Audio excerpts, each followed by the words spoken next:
The ER doors explode inward at 11:47 p.m. A black military helicopter is still spinning down on the parking lot tarmac when 8 armed operators flood through the entrance, rifles up, clearing corners like they own the building. On the stretcher between them, a massive man drowning in his own blood, chest heaving in shallow, desperate pulls. The trauma team rushes forward, and every single operator raises a weapon. Nobody touches him. The entire emergency department freezes. Then a small woman in oversized blue scrubs steps out from behind the medication cart she just finished restocking. She has a bruise forming along her jaw from where she hit the floor 20 minutes ago. Her hands are still shaking. She walks straight toward the rifles and whispers something no one else in that room can hear. Every operator lowers his weapon simultaneously. Then, one by one, in full combat gear, they come to attention and salute her. Before we go any further, if you're watching this for the first time, hit that subscribe button right now and turn on notifications, because the stories we tell here do not slow down and do not repeat themselves. Hit the like button if you want more, and drop a comment telling me your city and country. I want to see exactly how far this story has traveled. Now let's go back to the beginning, because nothing about tonight makes sense unless you understand who Nora Callahan was before she became someone else entirely. The medication tray hit the linoleum with a sound that carried through the entire East Wing. Saline bags, IV tubing, 2 pre-filled syringes, and a stack of sterile gauze packs scattered across the floor in a slow, ugly arc. Nora Callahan went down with it, her left knee catching the corner of the cart on the way. And for a moment she just knelt there in the middle of the hallway, surrounded by the mess, while the fluorescent lights hummed overhead and 3 nurses at the station 20 feet away pretended not to notice. Unbelievable. Dr. Marcus Devlin didn't raise his voice. He never did. He had a particular talent for making humiliation sound like a clinical observation, something dry and factual, delivered at exactly the volume required to ensure everyone within earshot could hear it without him appearing to perform for an audience. He stopped in the center of the hallway, arms folded, and looked at Nora the way you'd look at a stain on a good shirt. He was tall, well-built, with the kind of effortless authority that comes from never having been seriously wrong about anything in a room full of people who depended on him. His attending badge read Trauma Surgery, Senior Physician, and he wore it the way some men wear rank insignia. That's the 3rd incident this month, Callahan. Nora began gathering the supplies from the floor.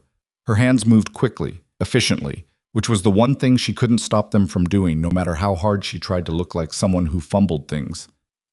"I know," she said. "I'm sorry." "You're sorry." He said it back to her like he was tasting it and finding it bitter. A medication tray. We're not talking about a complex procedure. We're talking about walking from a cart to room 4 without dropping anything. A traveling nurse named Devlin had paused at the corner of the hallway, pretending to check a chart. The charge nurse, Patricia Wald, had appeared at the edge of the station. Nobody intervened. Nobody ever did with Devlin. Nora stacked the last of the gauze packs back onto the tray and stood. Her knee was bleeding through the fabric of her scrubs. Not badly, but enough that it would need attention later, which she would not ask for here. "I'll restock from the supply room," she said. "I'll have it to room 4 within 4 minutes. "Don't bother." Devlin turned away, already losing interest. "Patterson can do it. Go chart." And Callahan, he paused without turning back. "If you can't handle a supply run without turning it into a liability issue, I'm going to need you to tell me what exactly you think your function is on this floor." He left before she could answer, which was, she had learned, the point. Nora stood with the restocked tray in her hands and stared at the middle distance for exactly 2 seconds. Then she walked back to the supply room, exchanged the compromised materials, and returned to the station to pull up her charting. Her hands had stopped shaking by the time she sat down. They always stopped eventually. She had been at Harlow Valley Regional Medical Center in Dunmore, Pennsylvania for 14 months. Before that, she had been at a small urgent care clinic in Billings, Montana, under a different name. Before that, she stopped the thought there, the way you stop pressing on a bruise when you've confirmed it still hurts. Harlow Valley was a Level 2 trauma center, mid-sized, perpetually understaffed, and located close enough to 3 interstate highways that it saw more than its share of serious accidents. The trauma department ran lean. Dr. Marcus Devlin ran it leaner. He had trained at Johns Hopkins, done a fellowship at Penn, and had accumulated 17 years of experience that he referenced with the frequency of a man who needed you to understand that his opinion was not actually an opinion. He was also, objectively, a skilled surgeon. Nora had watched him work. She knew the difference between technical competence and wisdom, and he had the former in abundance. The latter was a more complicated question.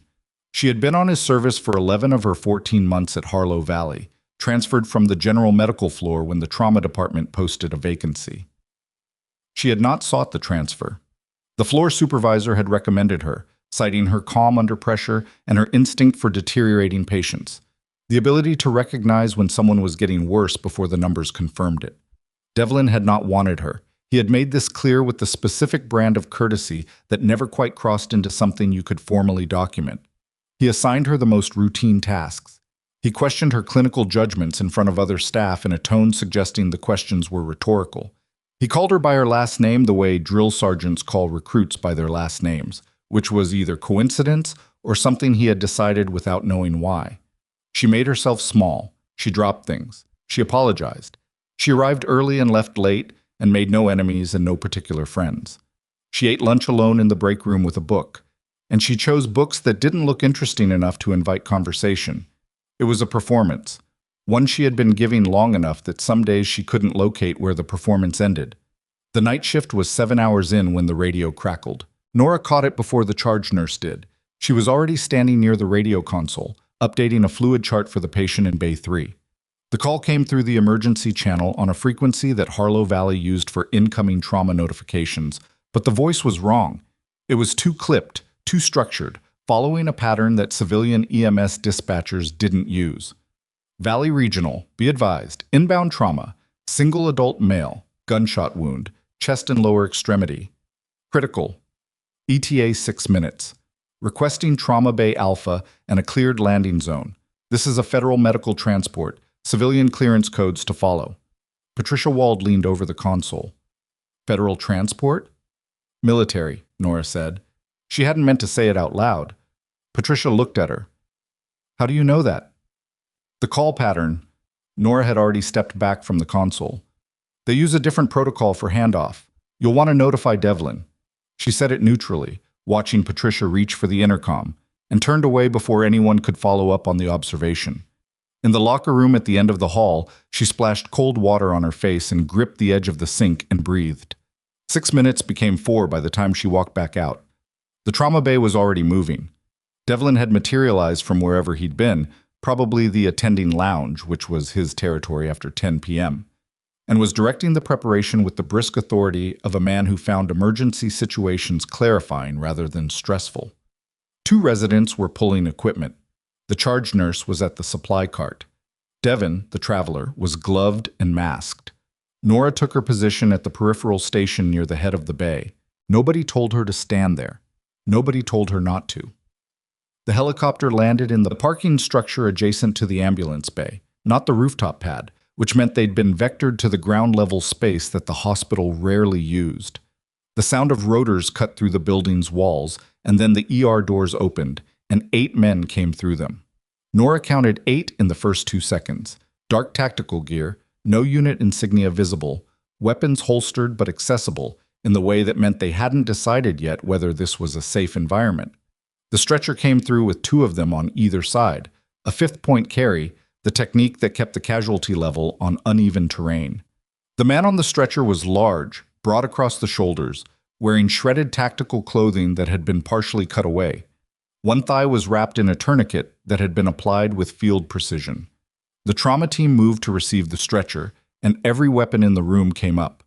Not pointed, not aimed, but present in the unmistakable way that communicates the next move has not yet been determined. Nobody touches him. The man who said it was compact, dark-haired, with the flat, assessing eyes of someone who had been making fast decisions under bad conditions for long enough that it had become his natural expression. He positioned himself at the head of the stretcher. 2 others flanked it. Devlin stepped forward. I'm the attending trauma surgeon. Your man has a critical chest wound and arterial bleeding in the lower extremity. Every second you're pointing weapons at my staff is a second he's bleeding out. Lower those. His last conscious order was no civilian personnel. The compact man, the team leader, Nora cataloged automatically, didn't raise his voice. We're standing by that order. He gave that order before he lost consciousness. He's dying. I understand that. Then lower your Not happening. The two of them stared at each other. The man on the stretcher made a sound, not a word, not quite, and his oxygen saturation monitor, which one of his team members had apparently attached in the field, began alarming. The number on the screen dropped another 2 points as Nora watched it. 82%. She was at the peripheral station with a clear line of sight to the stretcher and to the monitor and to everything she needed to see. The rest of the room was watching the standoff between Devlin and the team leader. Nobody else was watching the patient. She was watching the patient. The tourniquet on his thigh had been applied correctly. Femoral wound, significant blood loss. But the hemorrhage was controlled. That was not what was killing him. The chest wound was on the left side, upper thorax, and he had a paradoxical breathing pattern that she could see even from across the room. His left chest wall was moving opposite to his right, rising when it should fall.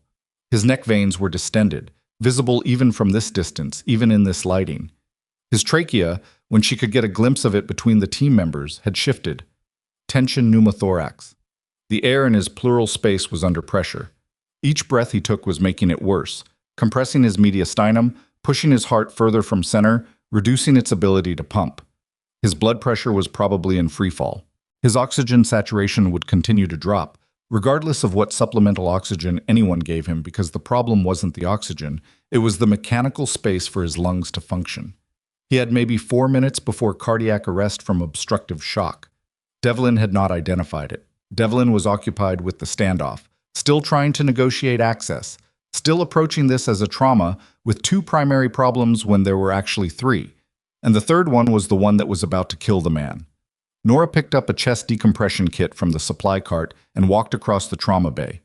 She walked at a pace that didn't signal urgency, because urgency with armed men who hadn't yet decided to trust you was a variable she couldn't afford. She kept her hands visible. She did not look at the weapons. She looked at the team leader. She stopped at approximately 4 feet from the stretcher, inside conversational distance, outside the range where her approach would read as a physical threat, and she said quietly, "His left lung is collapsing." The team leader's eyes moved from Devlin to her. He took her in with the rapid, comprehensive scan of someone trained to assess threats and assets simultaneously. Oversized blue scrubs. No insignia. A bruise forming along her jaw. Hands that were, at this moment, completely still. "You're a nurse."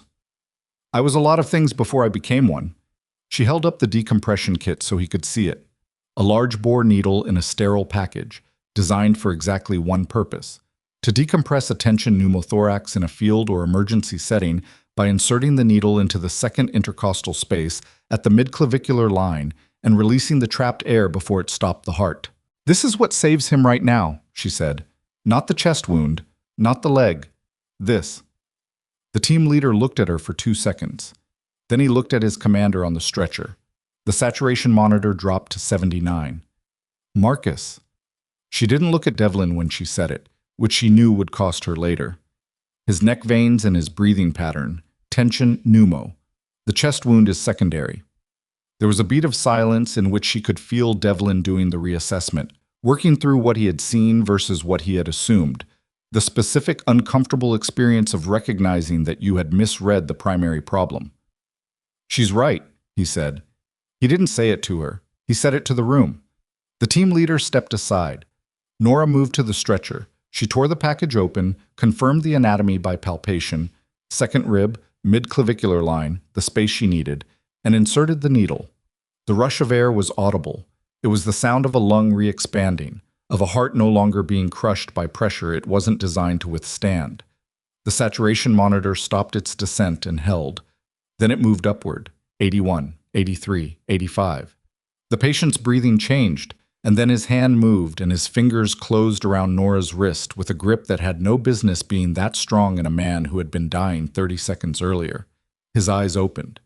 They were gray, deeply set, and they focused on her face with a recognition that was immediate and complete and entirely wrong for a man who had never, as far as anyone in this room knew, set foot in Harlow Valley Regional Medical Center in his life.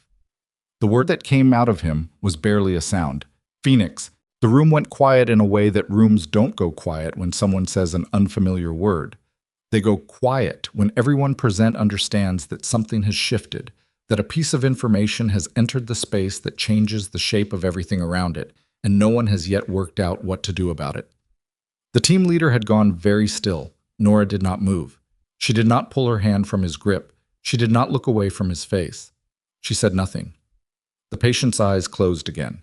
His breathing was evening out, his chest moving in the correct pattern now, both sides rising and falling in sync. His saturation was climbing, 88, 90, 92. The tourniquet had held. The decompression had worked. He was not out of danger. He needed a chest tube, definitive repair of the femoral wound, blood products, surgical intervention for whatever the imaging would show about the chest wound's trajectory. But he was not going to die in the next 4 minutes. Devlin moved to the stretcher and began the secondary survey with the efficiency of a man re-establishing his position in the room. He called for a portable chest X-ray, ordered blood type and cross-match, directed the residents to establish large-bore IV access. The machine of trauma care began moving again, the way it was designed to, with him at its center. Nobody told Nora to step back. She stepped back anyway. She set the used needle carefully into the sharps container and stripped her gloves and stood at the peripheral station again, with her hands loose at her sides and her face arranged in the expression she had spent 14 months perfecting. Attentive, unremarkable, impossible to read. The team leader was watching her. He had not moved from the position he'd taken when he stepped aside to let her work. His team members had holstered their weapons, not because they'd been told to, but because something had changed in the room's composition and they had read it the way men trained to read rooms read things. His eyes were fixed on Nora with an expression that was no longer assessment. It was recognition, or the edge of it, the verge of something that would become recognition once he finished working through what he thought he was seeing and confirmed that it was actually possible. Devlin, now fully in command of the patient's care, directed the team to assist with transport to the trauma bay's imaging suite. He did not look at Nora. He had a particular way of not looking at people that was its own form of communication. Devon, the traveling nurse, appeared at Nora's elbow with a supply tray. "That was fast thinking," Devon said, quietly enough not to carry. "It was visible," Nora said. "If you're watching the patient." Devon glanced across the room at Devlin's back, then back at Nora, and didn't say anything else. But she didn't move away either, and Nora understood that for what it was. The specific solidarity of people who witness things and decide not to pretend they didn't. The team leader's name, Nora would learn later, was Garrett Voss. His commander on the stretcher was Colonel James Lattimore, and his tactical call sign, used inside the teams, was Titan. Nora would learn these things because the night was not over, and because the word that had come out of the colonel's mouth when he opened his eyes had set something in motion that could not be put back. For the next 40 minutes, she did her job. She charted. She restocked the supplies from the decompression. She assisted with the chest tube insertion that followed the X-ray confirmation of pneumothorax. She did all of this correctly and efficiently, and without calling attention to herself in any direction. But she could feel Garrett Voss watching her, and she could feel, beneath the familiar weight of the performance she'd been giving for 3 years, something beginning to shift. The colonel had called her Phoenix. In a room full of people who had no framework for what that word meant, in a trauma bay in a Level 2 hospital in Dunmore, Pennsylvania, at 11:53 p.m. on a Tuesday in March, a dying man had looked at her face and said the one word she had spent 3 years burying under a different name, a different city, a different pair of trembling hands. And every one of the 8 men who'd come in with him had gone still like they recognized it. She finished her charting at midnight. The colonel was in the OR. Devlin was scrubbing in. The trauma bay was being cleaned and reset. Voss and 3 of his team members were in the family waiting area down the hall, which they had turned into something resembling a tactical operations room, 2 of them at the door, one watching the parking structure through the window, Voss himself on a phone with someone who was speaking in short sentences that Nora could not hear through the glass. She was walking past with a supply cart when Voss stepped out of the waiting room. Callahan. He used her name, which meant he'd found her badge, or asked someone, or both. "I need a minute." She stopped the cart. "I have to—" "A minute," he said again. Not aggressive. Not a question either. She turned to face him. I was close enough that she could see the dust on his gear, the kind that settled into fabric during rotary operations in the terrain west of the Appalachians, which told her something about their point of origin that she didn't say out loud. He called you Phoenix, Voss said. Patients say all kinds of things when they're hypoxic, Nora said. You know that. He wasn't hypoxic when he said it. His SAT had already come up. He paused. I've known Titan for 11 years. He doesn't hallucinate. He doesn't confuse people. And he doesn't use that word for anything except, Mr. Voss. She kept her voice even. Your CO is in surgery. He needs blood products and a surgical team, and he has both. The best thing you can do right now is, I know the call sign Phoenix, he said. I know what it means. I know who it belonged to. Nora looked at him. He looked back. She's dead, Nora said. 3 years ago. That's what the official report says. He didn't move. He was very good at not moving, at being entirely present in a conversation without giving anything away through posture or expression, which was a skill that took years and specific kinds of experience to develop. There was never a body. Bodies are difficult in those operational environments. You know that too. I know that, he agreed. I also know what I just watched in that trauma bay. I've been in the field with combat medics. I've worked with 18 Delta-attached medics and 6 SEAL medical officers.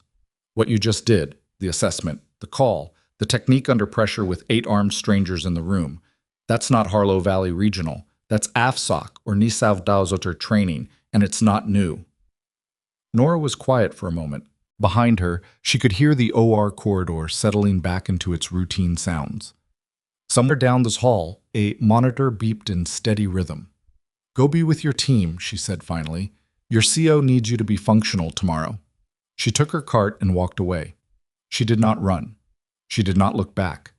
But she counted his footsteps behind her until they stopped. 7 steps, then silence, which meant he'd let her go, but not because he was finished. Back at the nursing station, she sat down and pulled up her charting screen and stared at it without reading it. The timestamp on the last entry was 12:34 a.m. The shift ended at 7. She had more than 6 hours.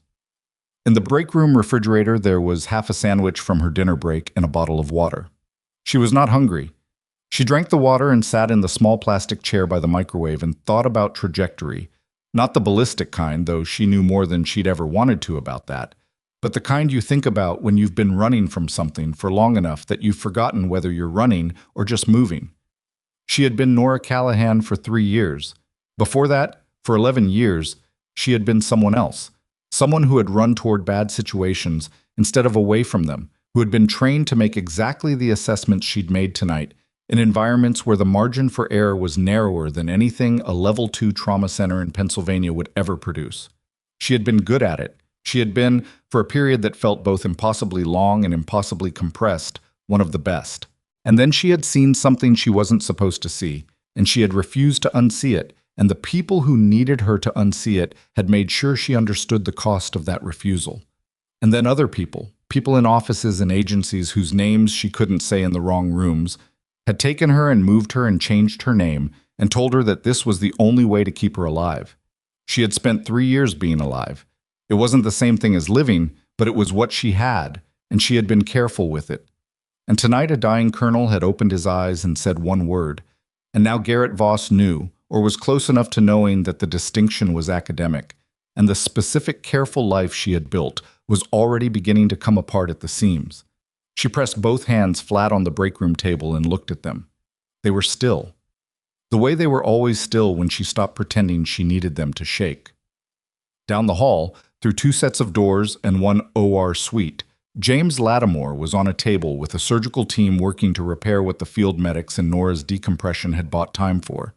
He had said her name before they put him under. She didn't know if he'd remember doing it when he woke up. He would wake up. She was reasonably certain of that now.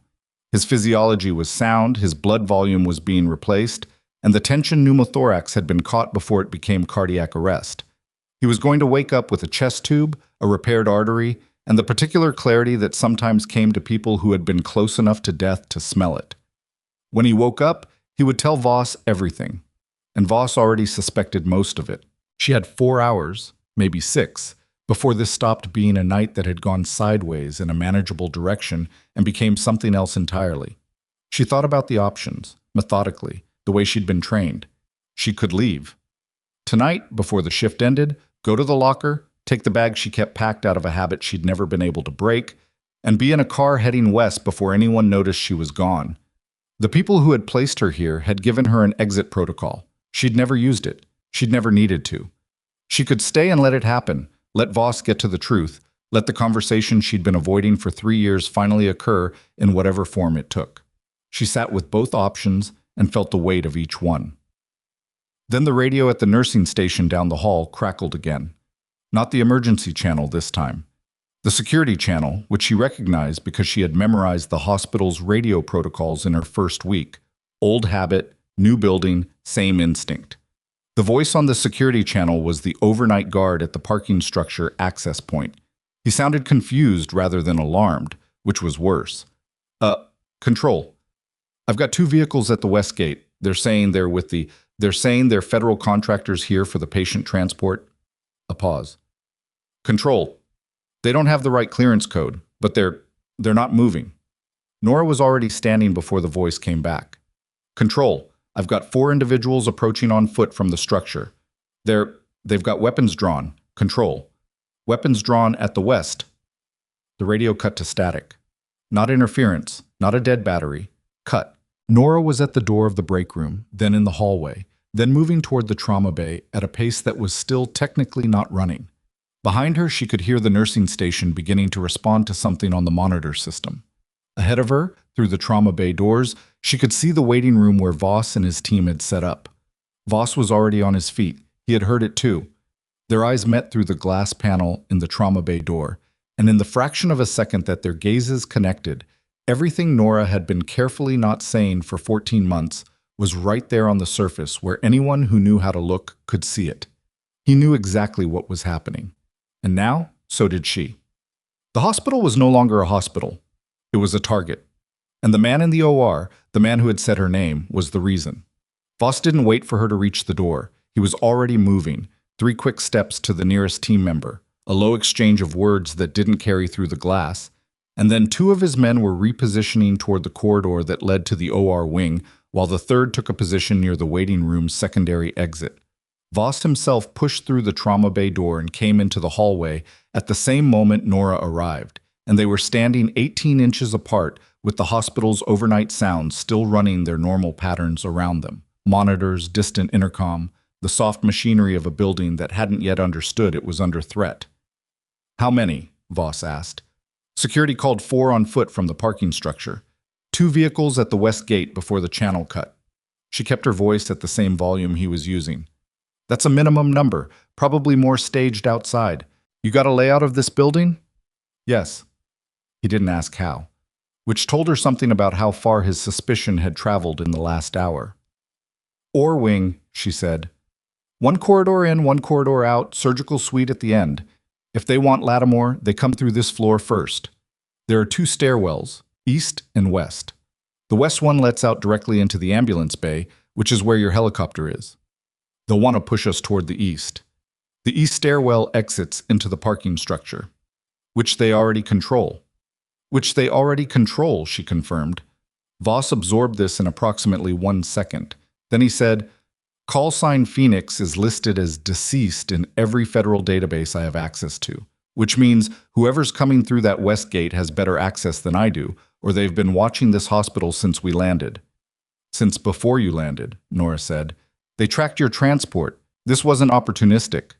The radio at the nursing station behind them had gone fully silent. Not just the security channel, but all of them. Patricia Wald was standing at the station with a phone pressed to her ear, her expression the specific confused alarm of someone getting conflicting information from multiple directions at once. Devlin appeared from the supply corridor, saw Nora's face, and stopped. Get Patricia and everyone else into the clean utility room, Nora told her. Not a suggestion. The same voice she used when she recognized a patient tipping toward arrest. Quiet, certain, no room for debate. Lock the door. Don't open it for anyone who doesn't know last patient's name in Bay 3.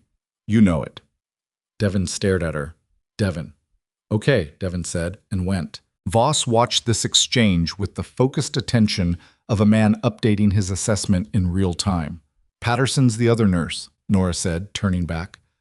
There are 2 residents somewhere in the building, probably the call room. 3 OR techs with Lattimore and the surgical team. Security has 4 guards on overnight. 1 is down, the one who made the radio call. The other 3 are at the main entrance, the east entrance, and the pharmacy corridor. How do you know the guard rotation? I walked the building on my breaks. He looked at her steadily for a moment. All 14 months. All 14 months. Down the hallway, something fell. A hard, dense sound that didn't belong to the building's normal vocabulary. Not something dropped, something forced. The west stairwell door 30 meters away had a push bar that made a specific sound when it was opened from the outside with too much weight behind it, and that was the sound. Voss was on comms instantly, sub-vocalized into a throat mic she hadn't seen before. 2. Hold position at OR corridor. Do not engage unless direct threat to the patient. 1. Confirm west stairwell breach and give me a visual.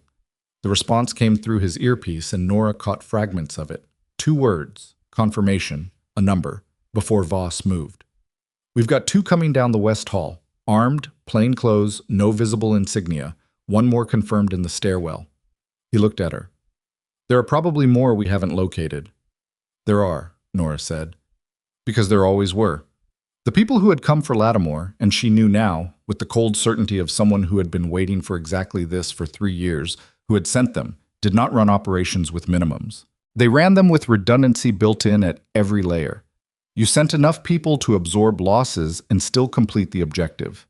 You planned for resistance. You planned for variables. She was the variable they hadn't planned for. She had been standing in this hospital for 14 months being nobody, and tonight she had performed an emergency needle decompression in front of a SEAL element, and a dying colonel had said her name, and now the people who needed her name to stay buried had sent a team to make sure it stayed buried permanently, along with the colonel, along with whatever testimony he carried, along with anything and anyone connected to all of it. Voss put his hand on her arm. Not hard, just present. I need to know, he said. Right now, not everything, just enough. Are you military? She looked at him. I was. Nia Sao? Medical officer attached to special operations, 3 years before I disappeared. Blackridge, he said. It wasn't a question. I testified against their operations command. Specific incidents, documented, presented to the appropriate oversight bodies. And then somehow Blackridge knew I'd testified before the classification came off. And 3 people who corroborated my account stopped being alive. And the people who were supposed to protect me decided a new name in a new city was the same thing as protection. Voss's jaw tightened. Titan was involved in the same operation. He was the one who pulled me out of the field when it happened. He's the only serving officer who knows where I was placed. She paused. Which means someone inside the placement chain sold the information. When? Tonight, when your transport filed the flight plan. She saw him work through it. They knew where he was going before he landed. Another sound from the west hallway, closer now, the sound of careful, professional movement, which was different from the sound of haste or panic, more dangerous in proportion. Voss made a decision. She could see it happen, the specific moment when a trained operator finishes weighing the variables and commits to a course of action, not because the variables have resolved, but because waiting for them to resolve is its own kind of failure. My team has 2 weapons available in this building, he said. Rest is on the bird. I need you to tell me if you can be useful or if I need to keep you behind a locked door with the nurses. Nora looked at him steadily. How long since you've done a room-by-room clear with a 4-person element in a non-permissive environment? Too long, he admitted. I've done it in worse buildings with less. When? Fallujah. Twice. Once in a hospital, which is relevant. He reached into his outer vest and produced a compact 9mm, secondary weapon, carried backup. He looked at it for half a second. Then he held it out to her. Don't make me regret this, he said.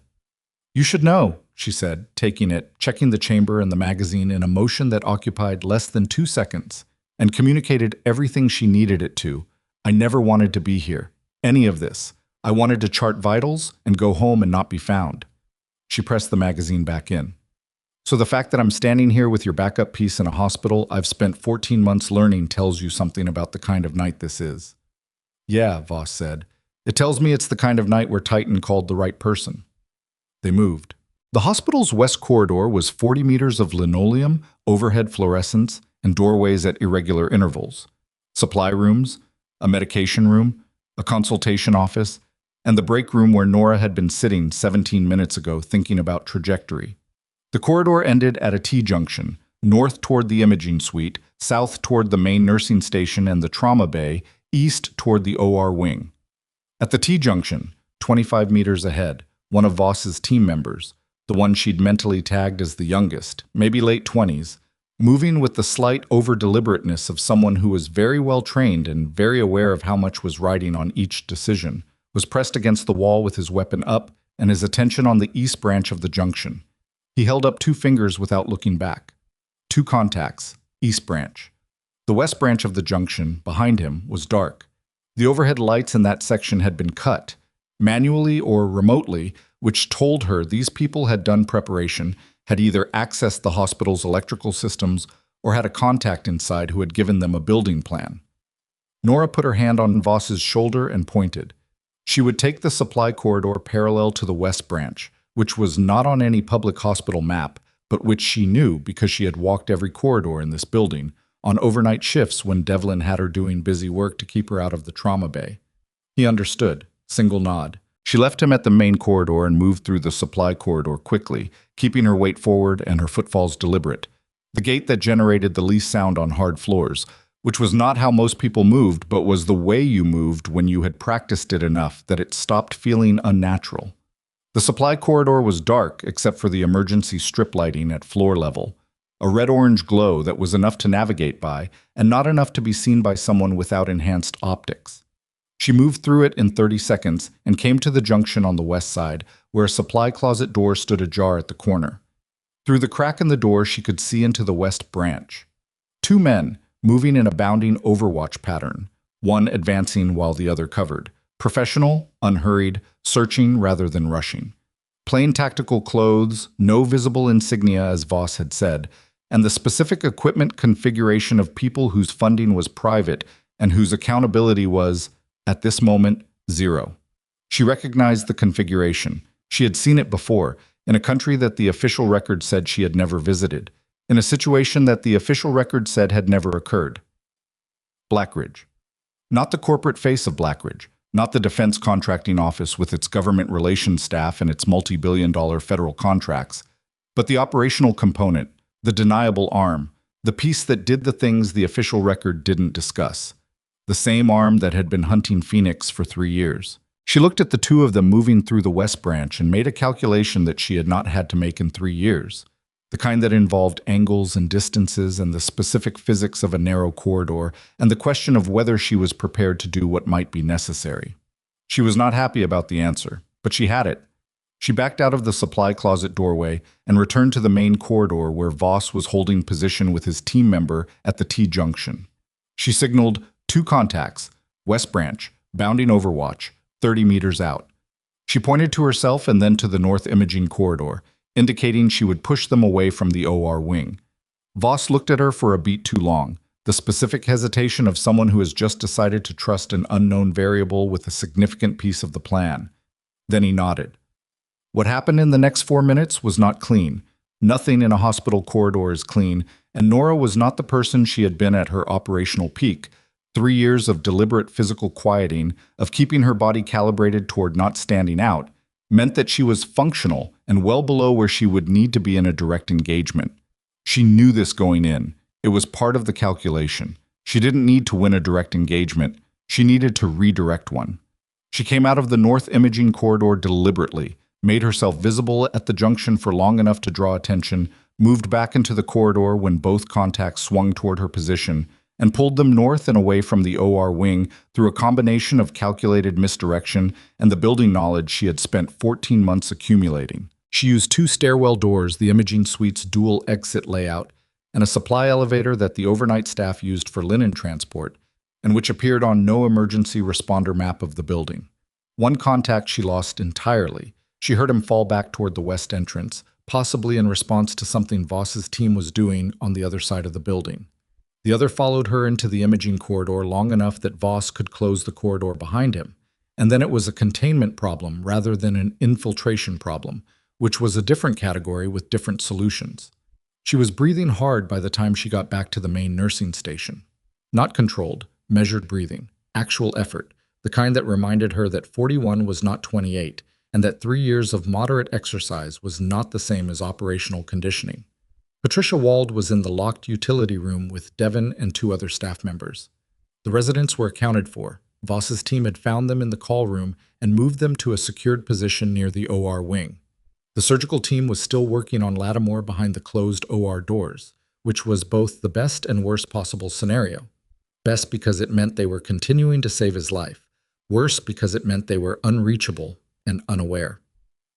Devlin was in the scrub nurse's position outside the OR suite when Nora found the corridor. I was standing in the hallway with his arms half raised and his surgical cap pushed back on his head, staring at Voss's team member who was holding a position at the OR corridor entrance with a weapon visible, and his expression was the specific expression of a man whose understanding of how the world worked was being revised at a pace he found personally unacceptable. He saw Nora. Callahan. He said it in the same tone he always used. Then he looked at the weapon in her hand, and the tone changed into something she couldn't immediately classify. What is happening? The hospital is being secured, she said. Stay in the OR corridor. Don't go toward the main entrance or the west wing until you're told it's clear. You have a weapon. Yes. You're a nurse. She looked at him with the patience of someone who has heard a version of this sentence many times and finds it less interesting each time. Stay in the OR corridor, she said again, and went back to the main floor. Voss was at the nursing station when she returned. He had his phone pressed to his ear and was speaking in the terse, compressed language of someone giving a situation report to someone who needed the information in a form that could be acted on immediately. She caught fragments. Hospital, secured, 2 contacts neutralized, multiple federal assets required, Lattimore stable, and in surgery. He hung up and looked at her. Federal response is 20 minutes out. Local law enforcement is already at the perimeter. Someone called 911 when the security guard's radio cut out. I've got them holding at the exterior for now. He paused. We have one more problem. He handed her his phone. On the screen was a message, not a text, something through a secure application she recognized as military adjacent, with a photograph attached. The photograph showed a man she recognized. She had not seen his face in 3 years, but recognition was not something that required recent exposure when the original encounter had been the kind that wrote itself into your memory with enough force that forgetting required active effort. His name was Warren Doss. He had been the operational director of Blackridge's Special Programs Division, which was the title given to the arm that did the things that didn't exist on paper. She had testified about Warren Doss. She had given specific dates, locations, and documented incidents involving Warren Doss.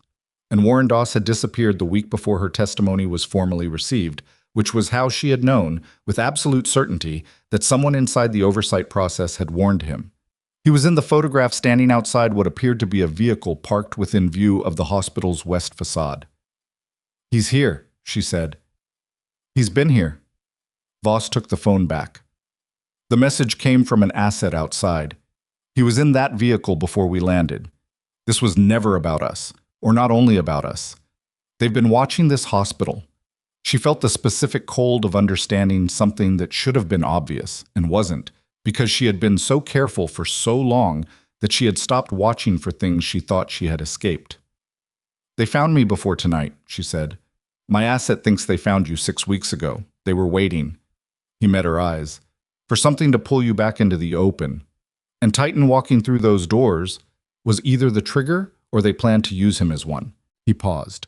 Which means they may have been involved in setting up the ambush that put him on that stretcher to begin with. The weight of that landed in the silence between them. Lattimore, Titan, had been shot in the field. His team had been in the field. Someone had put them in an engagement that resulted in a critical casualty, and that casualty had been transported to the nearest trauma center, and the nearest trauma center happened to be the one where Phoenix had been hiding for 14 months. That was too much coincidence to be coincidence.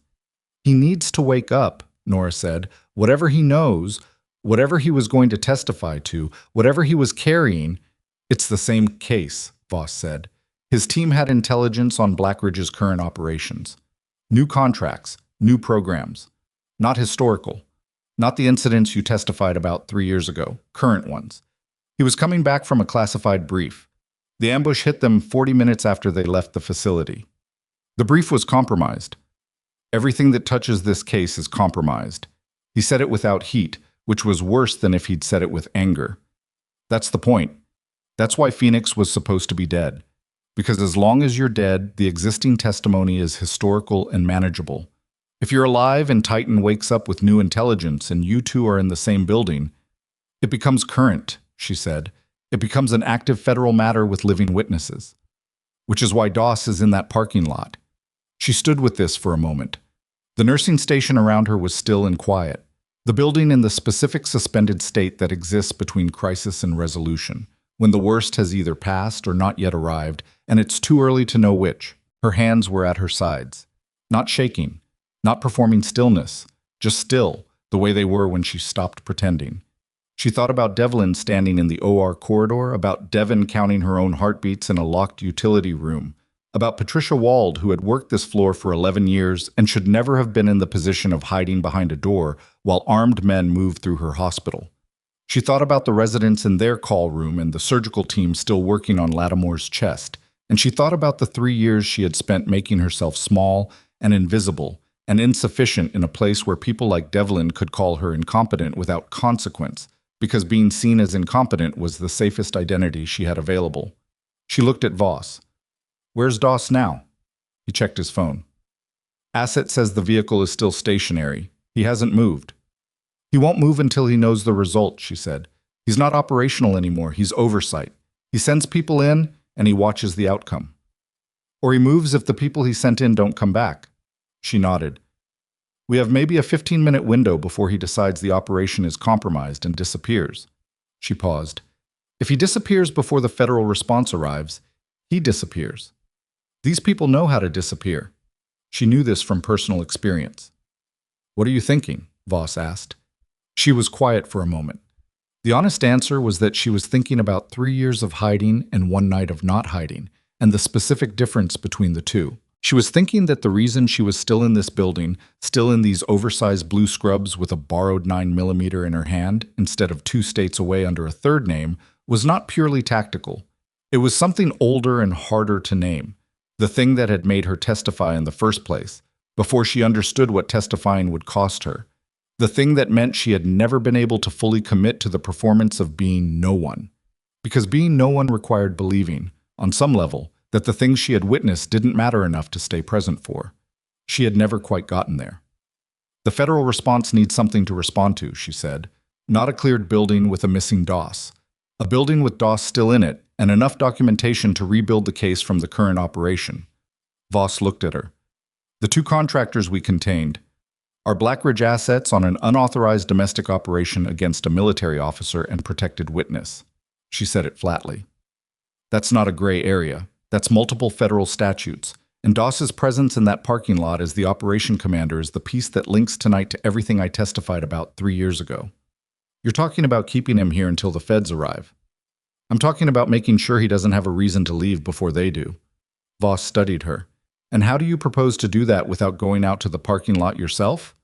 She reached over the nursing station counter and picked up the desk phone. The landline, which still had a dial tone because it ran on a separate system from the wireless radio network that had been cut. She set it on the counter. "He's been watching this hospital for 6 weeks, she said. "He knows the hospital's main number." She let him work through what she was suggesting. "You want to call him," Voss said slowly. "I want to give him a reason to wait," she said. "He thinks Phoenix is here but unconfirmed. He thinks his team is still operational. If I give him something to verify, something that makes him believe the operation is still running and he needs to hold position for confirmation, you'd be burning your location." "He already knows my location." She looked at the phone. "What he doesn't know is that I know his, and that the federal response is 19 minutes out." The nursing station clock above the medication dispensary read 1:22 a.m., 18 minutes. Voss was quiet for a long moment. She could see him running the angles, the way she was running them, the way both of them had been trained to run them, methodically, without sentiment, acknowledging the possibility of failure at each branch point without letting the possibility paralyze the decision. If this goes wrong, he said, and he moves before the feds get here, then he moves. And we have 2 contained Blackridge assets and a surgical team finishing work on a SEAL colonel who will wake up and testify about current operations, and the whole thing becomes a longer fight. She paused. But if it goes right, we end it tonight. Voss picked up the phone and held it out to her. She took it. Her hands, predictably, were perfectly still. She dialed the number from memory. Not the hospital's number, but a secure contact number she had memorized 3 years ago, in a different room, when someone had sat across a table from her and explained exactly which number to call if Blackridge ever found her and she needed to buy time. She had memorized it the way you memorize an emergency exit route, hoping never to use it, knowing she might. It rang twice. The voice that answered was careful and controlled and entirely familiar. The voice of a man who had spent his professional life being the person other people were afraid of, and who had learned to use that fear the way a craftsman uses a tool. "Warren," she said. The silence on the other end lasted exactly 3 seconds, which told her everything she needed to know about his current state of certainty. "I heard you were dead," he said finally. "I heard the same thing about you," she said. Neither of us was right. She could hear him breathing. Outside, distantly, she thought she could hear the first indication of federal response, a frequency that didn't belong to local law enforcement, a signal pattern that suggested the timeline she'd been given was accurate. "What do you want?" he asked. She looked at the clock. 17 minutes. "I want you to stay exactly where you are," she said. "And I want you to know that every second you do is a second that works against you." She paused. "Because I want you to understand that this time there's no quiet arrangement, no reclassification, no protected witness who can be conveniently disappeared." She steadied her voice to something utterly level. "This time, Warren, I'm not the only one in the room." The silence stretched, and then, from somewhere in the east wing of the hospital, through 2 sets of doors, down a corridor, behind a closed OR suite door, the surgical intercom at the nursing station crackled. A voice she didn't recognize said 3 words that changed the shape of everything. "Patient is awake." The phone was still in her hand when she said, "I'll call you back," and hung up. Voss was already moving toward the OR wing corridor. She kept pace with him, the 9mm back in her waistband, because she needed both hands free and because the surgical suite was not a place you entered with a weapon visible if you had any choice in the matter. The intercom had said awake. Awake was not the same as stable, not the same as coherent, not the same as capable of the kind of communication that would matter in the next 17 minutes. She had been in enough post-operative situations to know that a patient emerging from anesthesia after emergency chest and vascular surgery was going to be in pain, disoriented, potentially combative, and in possession of a level of cognitive clarity somewhere between functional and nowhere close. But he had said her name before he went under, which meant some part of what he needed to say had been there from the beginning, waiting. The OR suite at Harlow Valley was at the end of a dedicated corridor that required a key card for entry. Voss's team member was at the corridor entrance. The second was covering the east approach.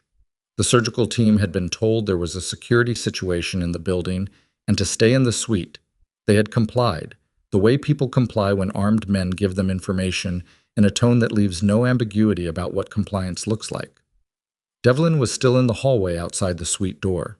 He had not moved from the position Nora had found him in 20 minutes earlier, which she attributed either to the specific paralysis of a man whose professional certainty had been systematically dismantled over the course of a single night, or to the fact that Voss's team member at the corridor entrance had made staying put feel strongly advisable.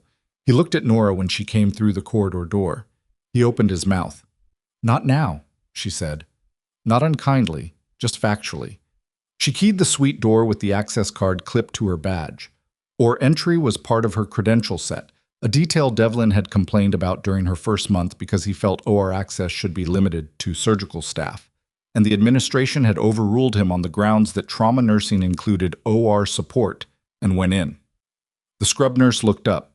The anesthesiologist, a short woman named Reyes, who Nora had worked with twice before, was at the head of the table watching the monitor array. The surgical resident who had assisted on the case was at the side, hands still gloved, in the specific suspended state of someone who has done their work and is waiting to understand what comes next. Lattimore was on the table.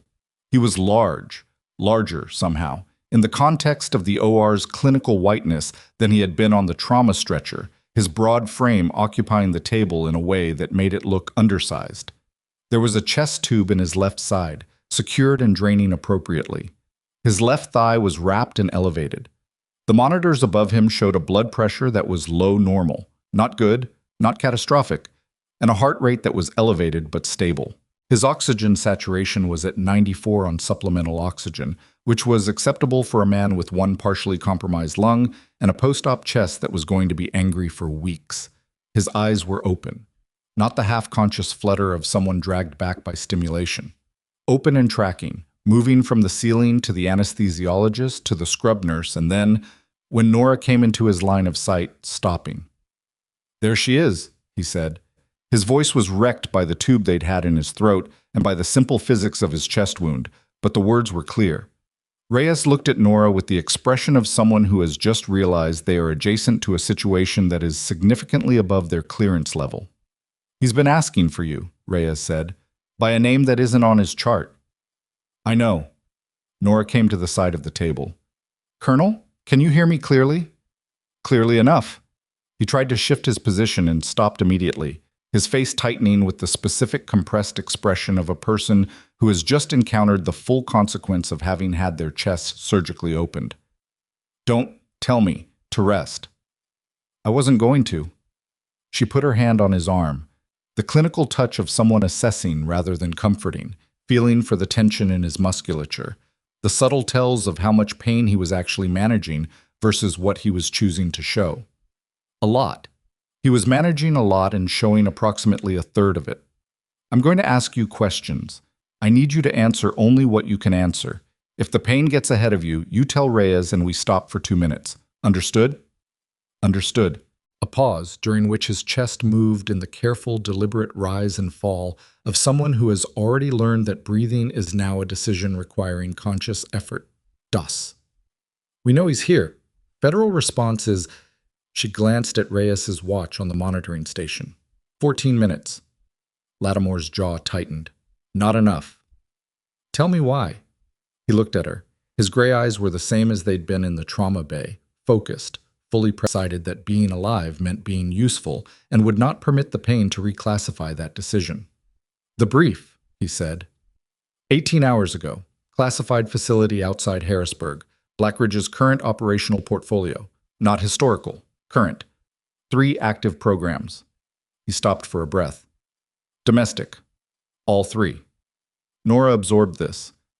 "Domestic operations by a private military contractor." Contractor is a word they use. Another careful breath. "The programs aren't military. They're infrastructure, communications, power." He looked at her steadily. "They've been building access, network access, critical systems. 3 years of it, while the oversight bodies were managing the historical case." She understood what he was saying. Not sabotage, preparation. The architecture of leverage, built over years in the gaps left by people who were focused on prosecuting the past, while the organization rebuilt in the present. "The brief was the evidence package," she said. "You were bringing it back." "Bringing back the analyst who assembled it." His expression shifted with something that wasn't quite guilt, something more complicated, more earned. "She was supposed to be a material witness. We had her secured at the facility. The ambush hit us when we were 40 minutes clear." He paused. "She didn't make it." The words landed in the suite's quiet. Nora heard them and set them aside with the same discipline she'd used for 3 years. Not because they didn't matter, but because they could only matter properly when the situation that had produced them was resolved. "The evidence package itself," she said. "Where is it?" Lattimore looked at her for a long moment. Then he reached up with his right hand, slowly, the motion costing him, and touched the side of his neck, just below his ear, just above his collar. A spot that looked unremarkable. A spot that, if you didn't know what you were looking for, you wouldn't look at twice. "Subcutaneous," he said. "Standard protocol for materials in contested environments." Reyes, he looked at the anesthesiologist. "You're going to need to retrieve it." Reyes stared at him. You have a data storage device, 2.5 centimeters, encapsulated, left neck, lateral to the sternocleidomastoid. He said it with the tone of someone reading from a manual that he helped write. Standard field protocol for classified material transport when digital transmission is compromised. Colonel, this is a sterile post-operative environment and I am not Reyes. Nora put her hand on the anesthesiologist's arm. This is what the next 14 minutes are about. Whatever is in that capsule is why Doss is in the parking lot and why 4 armed men came through the west entrance an hour ago. She paused. Can you do the retrieval? Reyes looked at her, looked at Lattimore, looked at the monitor array, made the fast, uncomfortable calculation of someone who signed up for anesthesia and found herself in a different kind of operating theater entirely. I'll need local anesthetic and a tray, she said, and turned to the scrub nurse. Nora stepped back and found Voss at her shoulder. He'd come in behind her without her hearing him, which she noted as a measure of how much the last 2 hours had cost her in terms of baseline awareness. 14 minutes, she said quietly. 13 now. He was watching Lattimore with the expression of someone who has maintained composure through a long and bad night and is beginning to feel the weight of the accumulated effort. The east approach. My man is reporting more contacts, at least 2 more outside holding perimeter. They're waiting for Doss to give them a direction, which he won't do until he hears from the team he sent in. Which he won't hear from. She glanced at him. The phone call bought us the initial hold, but he'll have a check-in protocol. When they miss it, he moves. Voss checked his watch. 10 minutes, maybe less, before the missed check-in triggers. She looked at the door. Through it, down the corridor, Devlin was still standing in the hallway. She could see his silhouette through the narrow window panel. He hadn't moved, which was the most useful thing he'd done all night. Outside the suite, somewhere in the building's structure, something shifted. Not a sound exactly, a vibration, the specific frequency of doors being opened and closed in coordinated sequence. The building communicating in its own language that something with mass and intention was moving through it. Voss heard it too. His hand went to his earpiece. His face changed. West entrance, he said. 2 more coming in. Different entry point. Maintenance corridor off the parking structure. He looked at her. They found the secondary route. She had been afraid of this. The maintenance corridor was not on the hospital's public blueprint, but it was on the contractor records, and anyone who had spent 6 weeks researching this building would have the contractor records. How long to the OR corridor for maintenance? My man says 2 minutes, maybe 90 seconds. He was already at the suite door. I need to reposition. You stay with Lattimore. Voss? She caught his arm. The corridor is a choke point, but it's not defensible long term. If they push through, they won't push through. He said it with a conviction that she recognized as the kind you project rather than the kind you feel, because projecting it serves the people around you better than the alternative. He went. The suite was quiet except for the monitors and the soft clinical sounds of Reyes working at Lattimore's neck. The scrub nurse was assisting. She was young, early 30s, and her hands were trembling in a way that was understandable and problematic in equal measure. Nora moved to the secondary position at the instrument tray. Talk me through it, she told Reyes. I've got the capsule located. Reyes's voice had the deliberate flatness of someone who has converted fear into technical focus. It's encapsulated properly, clean margins. Whoever put it in knew what they were doing. Extraction time? 4 minutes if nothing goes wrong. What could go wrong? The capsule is close to the external jugular. If I nick it, you won't. She said it the same way Voss had said his piece, not because she knew, but because the alternative to saying it served nothing. Lattimore was watching the ceiling. His blood pressure on the monitor had ticked down 2 points. The adrenaline from waking up was metabolizing, and his body was beginning to report what the last several hours had actually cost it. His pain level, she estimated, was climbing toward the range where it would begin competing with his ability to focus. Phoenix, he said, still looking at the ceiling. Right here. 3 years. A pause. I wanted to find you. I know. The placement. It wasn't supposed to be permanent. 6 months, maybe a year, until the case resolved. Another careful breath. It didn't resolve. No, she said. It didn't. That's on me. He said it quietly and with the directness of a man who had rehearsed accountability enough that it no longer required performance. The case stalled because I couldn't get the oversight bodies to move without new material. I kept the placement active because moving you again created exposure. I told myself it was the right call. She was quiet for a moment. Was it? She said. I don't know. He looked at her then, turning his head slightly despite what that cost him. You built something here, 14 months. People who depend on you. She thought of Devin, counting her heartbeats in a utility room. Patricia Wald with her phone, confused and brave in equal measure. The patients she'd advocated for, the deteriorations she'd caught, the small daily acts of competence she'd performed under the cover of incompetence.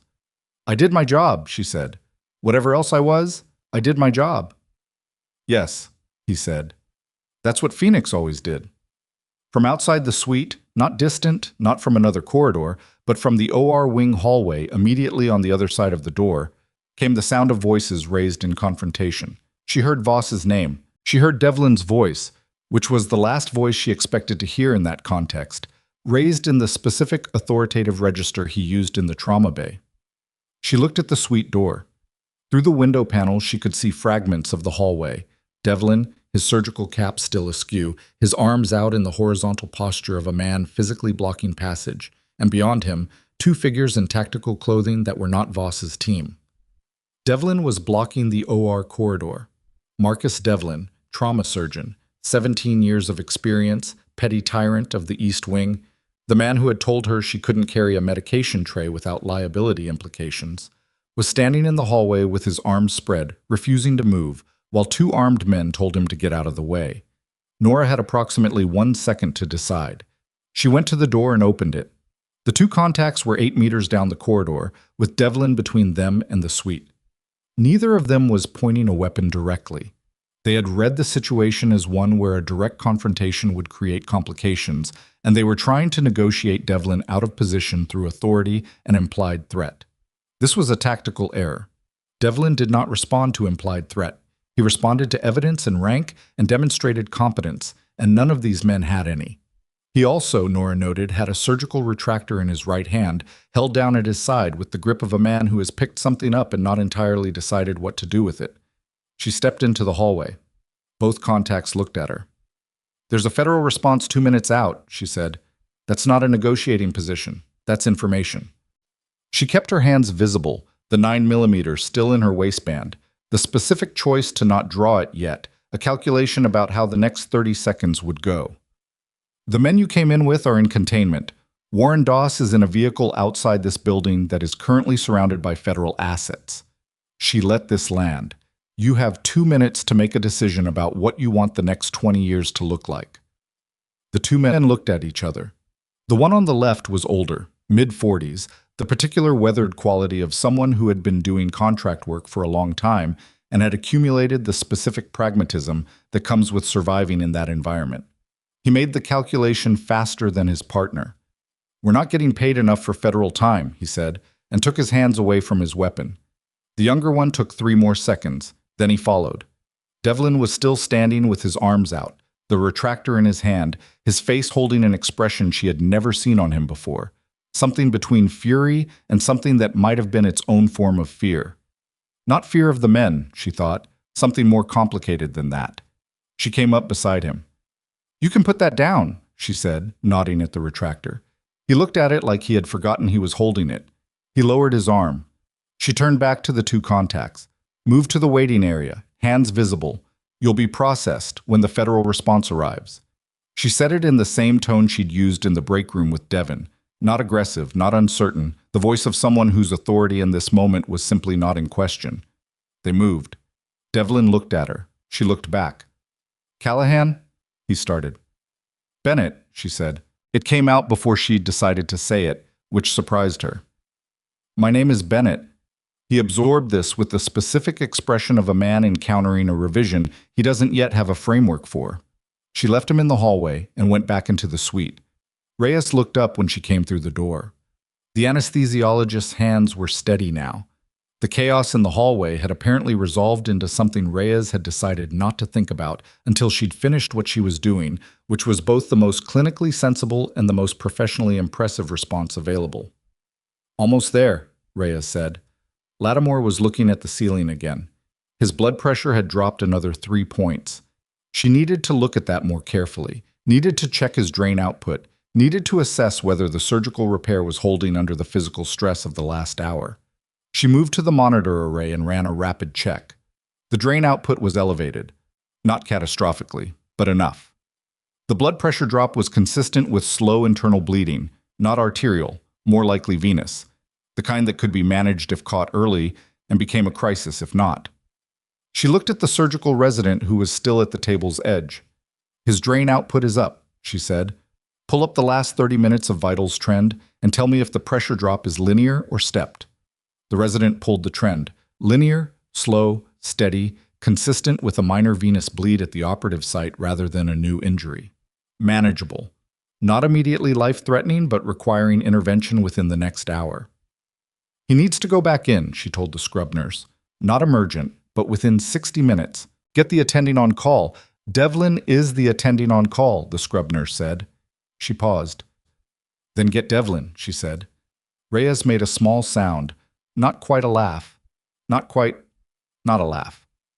Got it, Reyes said, and lifted this capsule out of Lattimore's neck with the careful movement of someone who has done something difficult correctly and knows it. The capsule was small, a smooth cylinder, approximately the diameter of a pencil, encased in biologically inert material and sealed at both ends.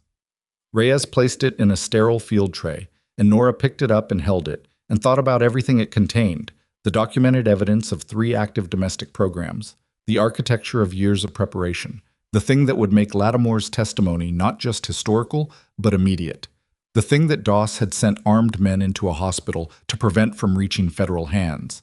Voss came back into the suite at a controlled walk, which meant he was managing his appearance for the benefit of the room's other occupants, and the situation outside was something different from controlled. Federal assets are 2 minutes out, he said. Local law enforcement has Doss's vehicle contained. He didn't move. He looked at Nora. Your call bought us what we needed. Lattimore needs to go back in, she said. Venous bleed at the operative site, not critical yet. Voss looked at the man on the table. Lattimore turned his head toward his commander. Voss? Colonel? She saved my life twice tonight. Voss nodded. Yes, sir, she did. Make sure that gets into the record. His voice was thinner now. The effort of the last 20 minutes was settling into his chest with compound interest. All of it, the placement, the testimony, the operational record. A pause. Phoenix doesn't stay dead. Nora looked at him. She was holding a small cylinder in a sterile tray, and outside this building the federal response was arriving, and somewhere in a parking lot Warren Doss was sitting in a vehicle surrounded by people whose job it was to make sure he didn't leave. The night was not over. Lattimore needed to go back to surgery. The 2 contacts in the waiting area needed to be processed. The hospital needed to be cleared, documented, explained to the administrative staff who would arrive at 6 a.m. to find their building rearranged. There were also 3 nurses locked in a utility room and 2 residents in a call room and a security guard somewhere who had made a radio call and been cut off, and all of them needed to be accounted for. None of this was clean. None of it was going to be clean. It was going to be complicated and bureaucratic and contested and slow, and there would be reports and hearings and review processes, and the people who had built the kind of infrastructure that Lattimore's evidence described did not go quietly or quickly. She knew this. She had known it 3 years ago when she testified, and the knowing had not stopped her, and it did not stop her now. She set the tray with the capsule on the monitoring station. She turned to the surgical resident. Get Devlin in here. Tell him we have a venous bleed and he has a 60-minute window before it becomes a conversation he doesn't want to have. The resident went. Voss looked at her. He was reading something in her face that she hadn't put there consciously, or maybe she had, in the way that 3 years of suppression eventually produced its own kind of signal when it stopped. When the federal response team comes in, he said, they're going to want a debrief. I know. They're going to want your name. She was quiet. Your actual name, he said. She looked at the capsule on the tray. She looked at Lattimore's monitors, blood pressure still dropping in its slow, steady way, needing attention, needing the specific attention of the man who had operated on this chest already, and who was, whatever else he was, a skilled surgeon. She looked at the door, and the door opened. Devlin came in with the resident behind him and his surgical cap replaced and his gloves half on, and he stopped when he saw her, and then he looked at the monitors with the clinical snap of someone whose professional training overrides everything else in the presence of a deteriorating patient. He looked at the drain output numbers. He looked at the pressure trend. He looked at Lattimore. And then he looked at Nora, with the specific expression of a man who is about to ask for help from a person he has spent 11 months refusing to acknowledge is capable of providing it. She pointed at the monitor array. 30-minute trend, linear drop, venous, probably at the inferior repair site. He needs to go back in. Devlin studied the numbers for 4 seconds. Agreed, he said. And then, for the first time in 11 months, he said it to her like she was someone whose agreement mattered. What's his current volume status? She pulled the fluid balance from the last hour. Input, output, the calculation that told you where a patient's blood actually was, and gave it to him in the compressed, precise form she had been giving it in for years, the form that conveyed everything relevant without padding. He listened. He didn't interrupt. When she finished, he said, "Get him prepped for re-entry," and turned to the scrub nurse, and the suite became the thing it was designed to be. A functional operating room with a patient who needed surgery and a team that could provide it. Nora stepped back from the table. She picked up the capsule tray. She was 3 steps from the suite door, intending to give the capsule to Voss for transfer to the federal response team, when her phone vibrated in her scrub pocket, the hospital-issued mobile that she had almost forgotten she was carrying. She looked at the screen. Unknown number, local area code. A message that was 3 words. She read it once. She read it again. Her hands, for the first time all night, went very still in a way that was not performance and not training. The specific stillness of someone who has just understood that the variable they didn't account for has been in the room the entire time. The 3 words on her screen were, "I'm still inside." 3 words on a screen, and the entire shape of the night rearranged itself. Nora stood in the OR suite doorway with the capsule tray in one hand and her phone in the other. And she ran the logic in the time it took Devlin to give his first instruction to the scrub nurse. The federal response had arrived at the building's exterior. Voss's team had contained 4 contacts, 2 in the West Wing, 2 in the OR corridor. The 2 in the parking structure approach had been accounted for by the local law enforcement holding the perimeter. That was 6. She had counted 8 when they came through the ER doors. 8 operators surrounding Lattimore's stretcher, Voss's team, combat-ready and armed. And in the chaos of the initial standoff, in the 40 minutes of medical crisis and tactical maneuvering that followed, she had never, not once, confirmed that every one of Voss's 8 was accounted for as a friendly. She had assumed. The message had not come from an enemy number. It had come from a local area code, a civilian format, and 3 words that carried the specific economy of someone who had very little time and needed her to understand the situation without elaboration. She stepped back into the suite. Voss? Low, flat, cutting through the preparation sounds without carrying to the surgical team. He was at the monitoring station. He turned. She held up the phone. He read the message. His face did the thing it did when he was updating a tactical picture, a compression, not of emotion exactly, but of everything that wasn't immediately relevant, until only the operational problem remained. "Which of your team is unaccounted for?" she said. He was already on his throat mic. A rapid exchange, sub-vocalized. She watched his face during it and could read the result before he turned back. "Mercer," he said. He was covering the west entrance when the secondary breach came through the maintenance corridor. "We lost comms with him 40 minutes ago. I assumed—" "He went in after someone," she said. Not a question. Mercer's instinct is always to push. Voss said it without judgment, the flat assessment of a commander describing a subordinate's tactical personality. The quality that made him valuable and occasionally problematic in equal measure. If he saw a contact moving deeper into the building before he lost comms, he followed. She looked at the phone again. Local number. He borrowed a hospital phone. Where is he? She looked at the text again. Not a location, no detail, just the 3 words. But the phone itself could give her something. She opened the call history, looked at the number's exchange prefix, and cross-referenced it against the hospital's internal phone map, which she had memorized the same way she'd memorized the corridor layout and the staff rotation. Pharmacy corridor. The phone assigned to the pharmacy overnight counter. The pharmacy was in the building's northeast section, a corridor that connected the main hospital body to the ambulance receiving area, and which was adjacent to, she walked the map in her head, the east stairwell, the stairwell that exited into the parking structure that Blackridge had controlled from the start of the night. Pharmacy corridor, she told Voss. Northeast. He's got someone cornered, or he's cornered himself. Or both, Voss said. He was already moving toward the suite door. She put the capsule tray on the monitoring station. Reyes would keep it in sight, and Lattimore was going back under anesthesia in the next 2 minutes regardless, and followed. The OR wing corridor was clear. The 2 contacts she'd redirected to the waiting area were still there. She checked through the window as she passed, seated, not attempting anything, with the pragmatic stillness of men who had calculated their options and decided that none of the remaining ones were worth the cost. Through the waiting room's exterior window, she could see the exterior lights of federal vehicles, the organized activity of a response that had arrived and was establishing its perimeter in the methodical way that federal responses did when they had the time to be methodical. That was the situation outside. The situation inside was Mercer, somewhere in the pharmacy corridor, either containing a contact or contained by one, with no comms and a borrowed hospital phone.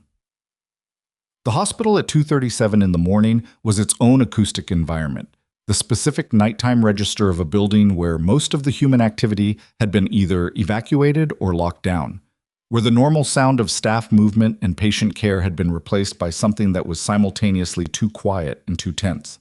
She and Voss moved through it quickly, taking the service corridor route she'd used earlier rather than the main hallway, because the main hallway was the one the federal response would come through when they entered the building, and she needed to reach Mercer before the entry team complicated what might already be a complicated situation. The service corridor ended at a fire door that opened into the pharmacy access hallway.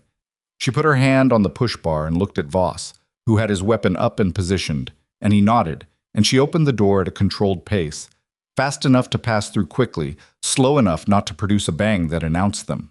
The pharmacy access hallway was narrow, fluorescent lit, smelling of the antiseptic and cardboard smell that supply corridors had at this time of night. The pharmacy counter was to the left, behind a locked cage gate. The overnight phone, the one that matched the exchange prefix, was mounted on the wall beside the gate, its receiver slightly displaced from the cradle, the way it would be if someone had used it and replaced it in haste. Mercer was on the floor at the end of the hallway. Not down, not incapacitated.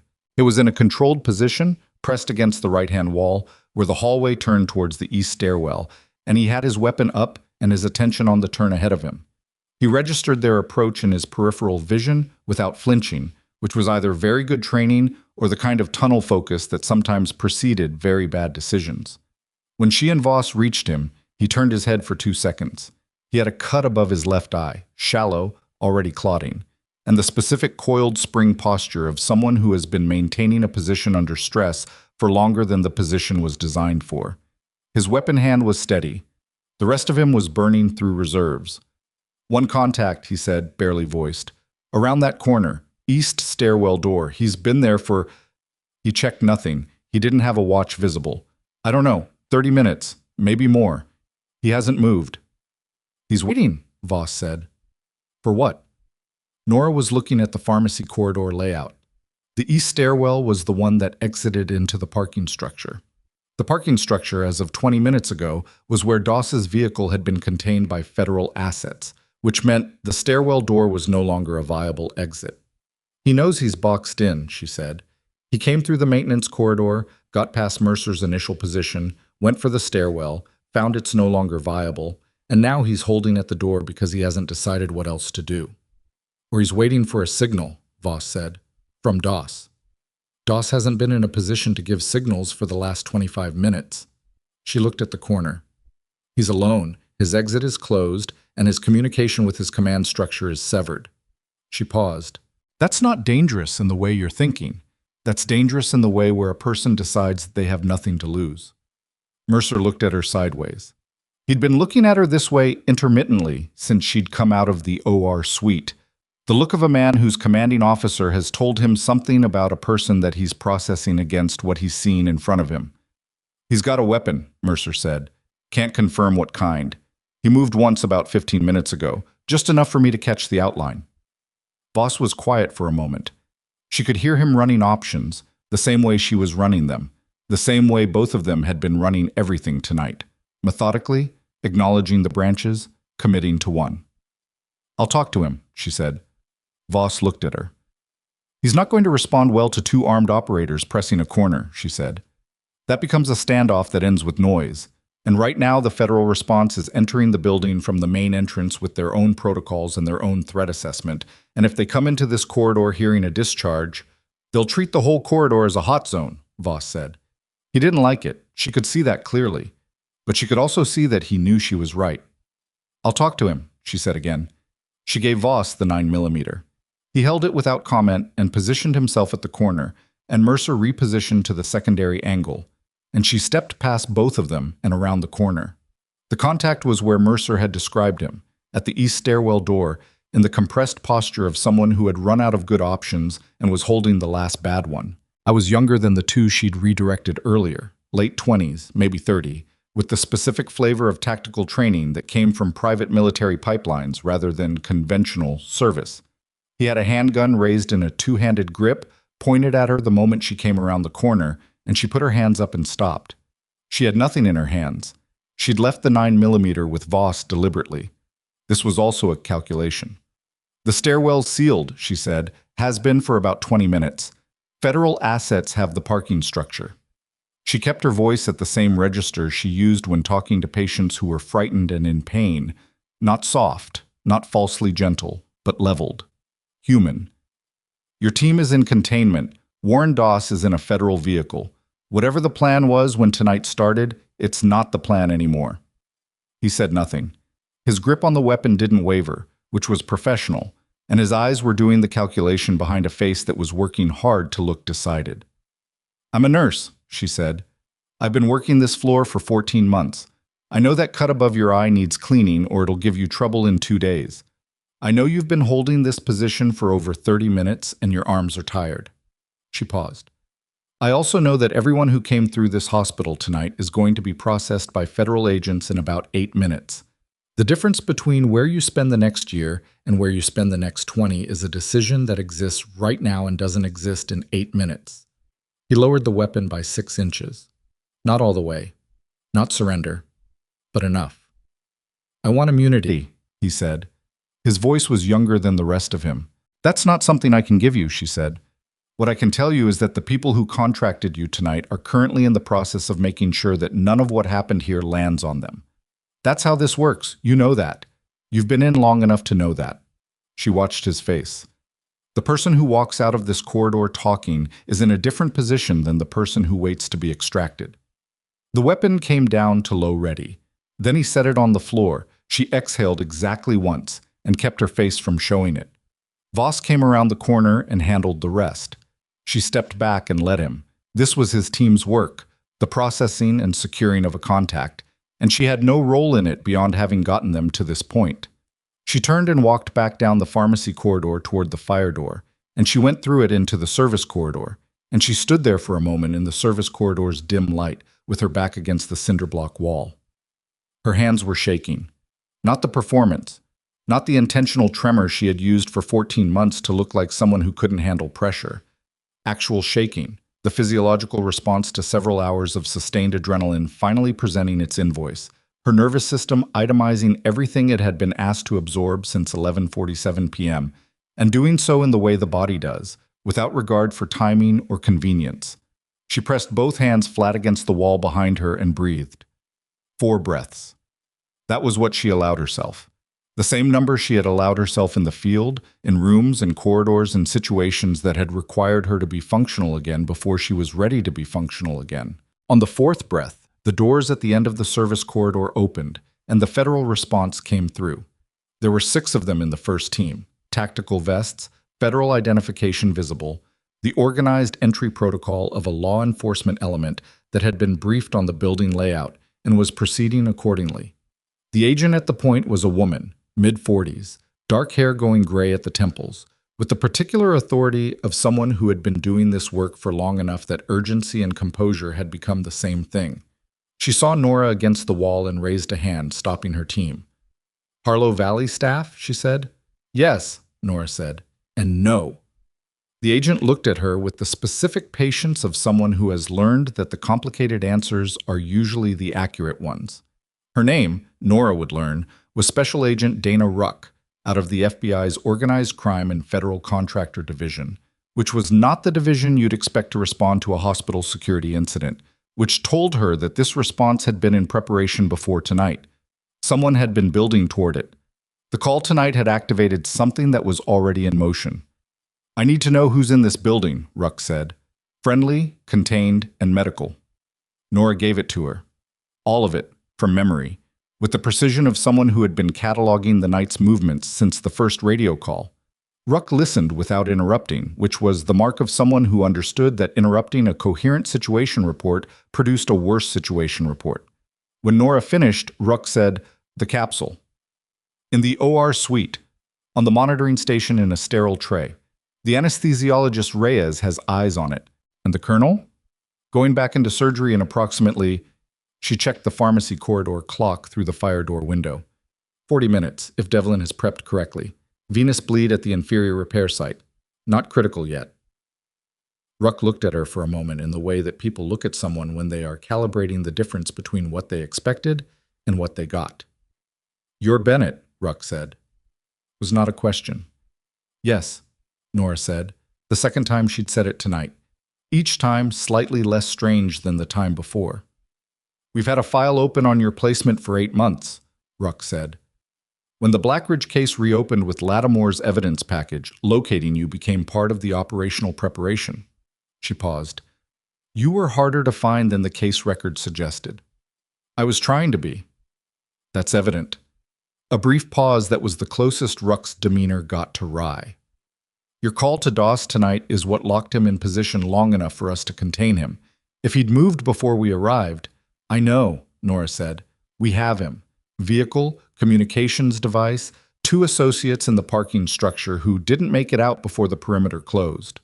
Ruck's expression settled into something that was not quite satisfaction. The functional analog of it. The look of someone who has been working toward a specific outcome for a long time and is now in the presence of evidence that the outcome is real. Doss's operational record for the last 3 years, what he directed, what he authorized, what he signed off on, is going to be a federal matter for a long time. Nora nodded. She thought about what a long time meant in practice. It meant hearings. It meant testimony, hers, Lattimore's, the evidence in the capsule, the documentation of what had happened in this building tonight. It meant the slow institutional machinery of accountability, which was real and necessary and genuinely maddening in its pace. It meant that Blackridge would not simply stop existing because tonight had happened, that the infrastructure Lattimore had described, the access built into critical systems, the years of preparation, would take its own extended process to identify and dismantle. It also meant that Phoenix was no longer dead. Ruck began issuing directives to her team, and the building came back to life in the specific way that it comes back to life after a crisis has passed the acute stage. Not normal, not yet, but reorganizing toward normal. The locked utility room was opened, and Devin came out first, slightly pale, completely present, with the expression of a woman who had spent 45 minutes counting her heartbeats and had decided during that time exactly what she thought about the situation. Patricia Wald came out behind her, the 2 remaining nursing staff. Then, from the call room, the residents.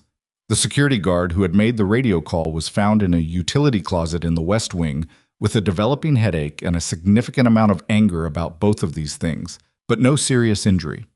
Nora moved through the reunification of the building's staff, with the quiet efficiency of someone who has stopped needing to manage how she appears and is simply doing what the situation requires. She checked on Devin, physically unhurt, processing loudly in the specific way that Devin processed things, which meant talking, and on Patricia, who was quieter and harder to read, and more in need of sitting down than she was acknowledging. She was in the process of finding Patricia a chair when Devlin found her. He came from the OR wing corridor, still in surgical gear, having apparently completed the preparation for Lattimore's return to the OR and delegated the next stage appropriately. He stopped 3 feet from her with the expression he'd been wearing since she'd told him her name in the hallway. The same revision, still processing, updated now by everything that had happened in the hour since. He was not, she noticed, starting with the tone. "The venous bleed," he said. "Your assessment on the volume status." You were right. She waited. The drain output rate suggested the inferior site before I looked at the imaging. He said it carefully, which was not how he usually said things. I would have caught it on the morning review.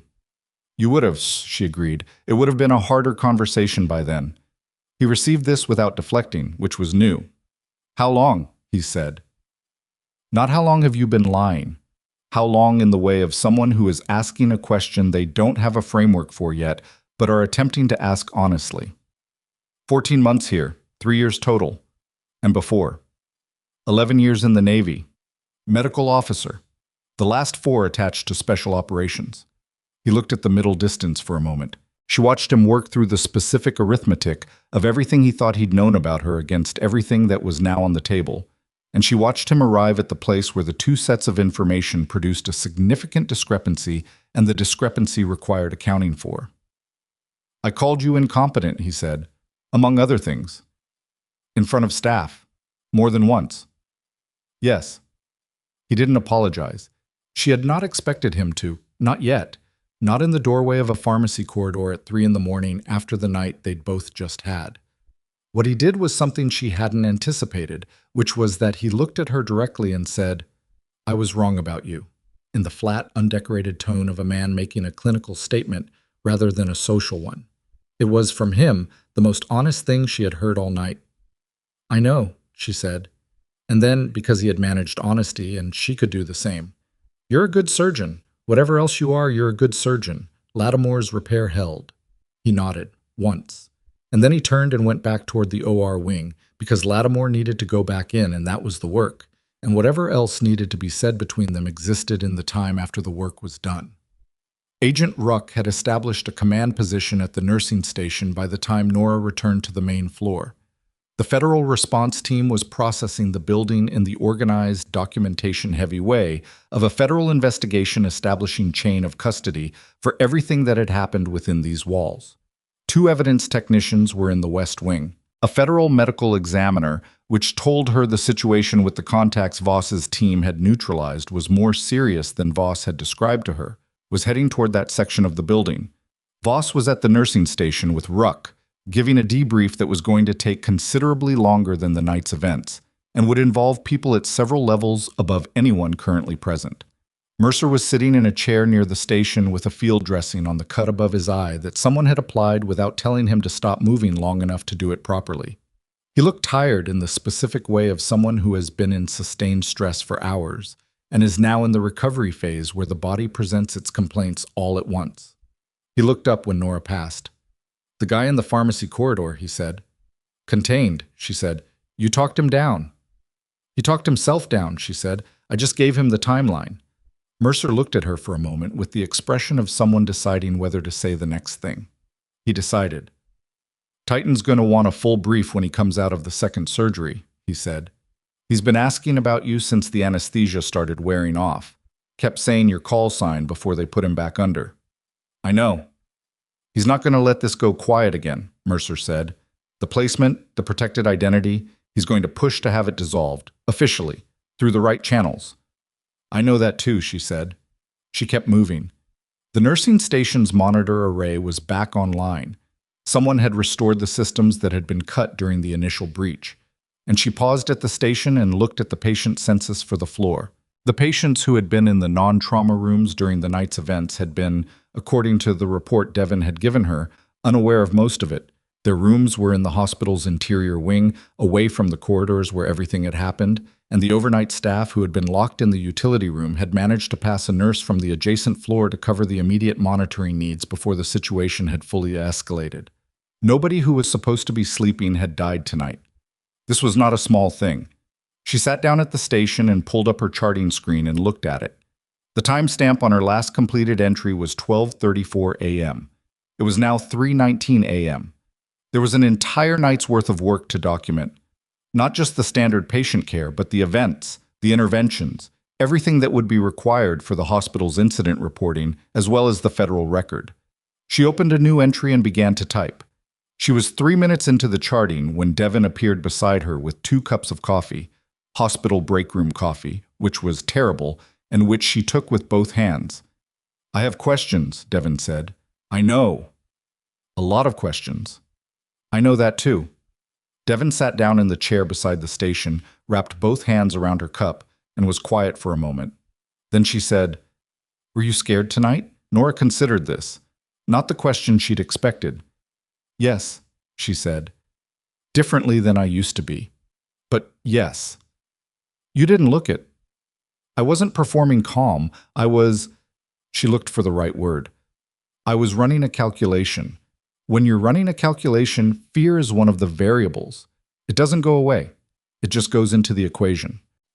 Devin looked at her with the expression of someone hearing a thing that sounds like a platitude, and then recognizing that it isn't. "The medication tray," Devin said. 3 weeks ago.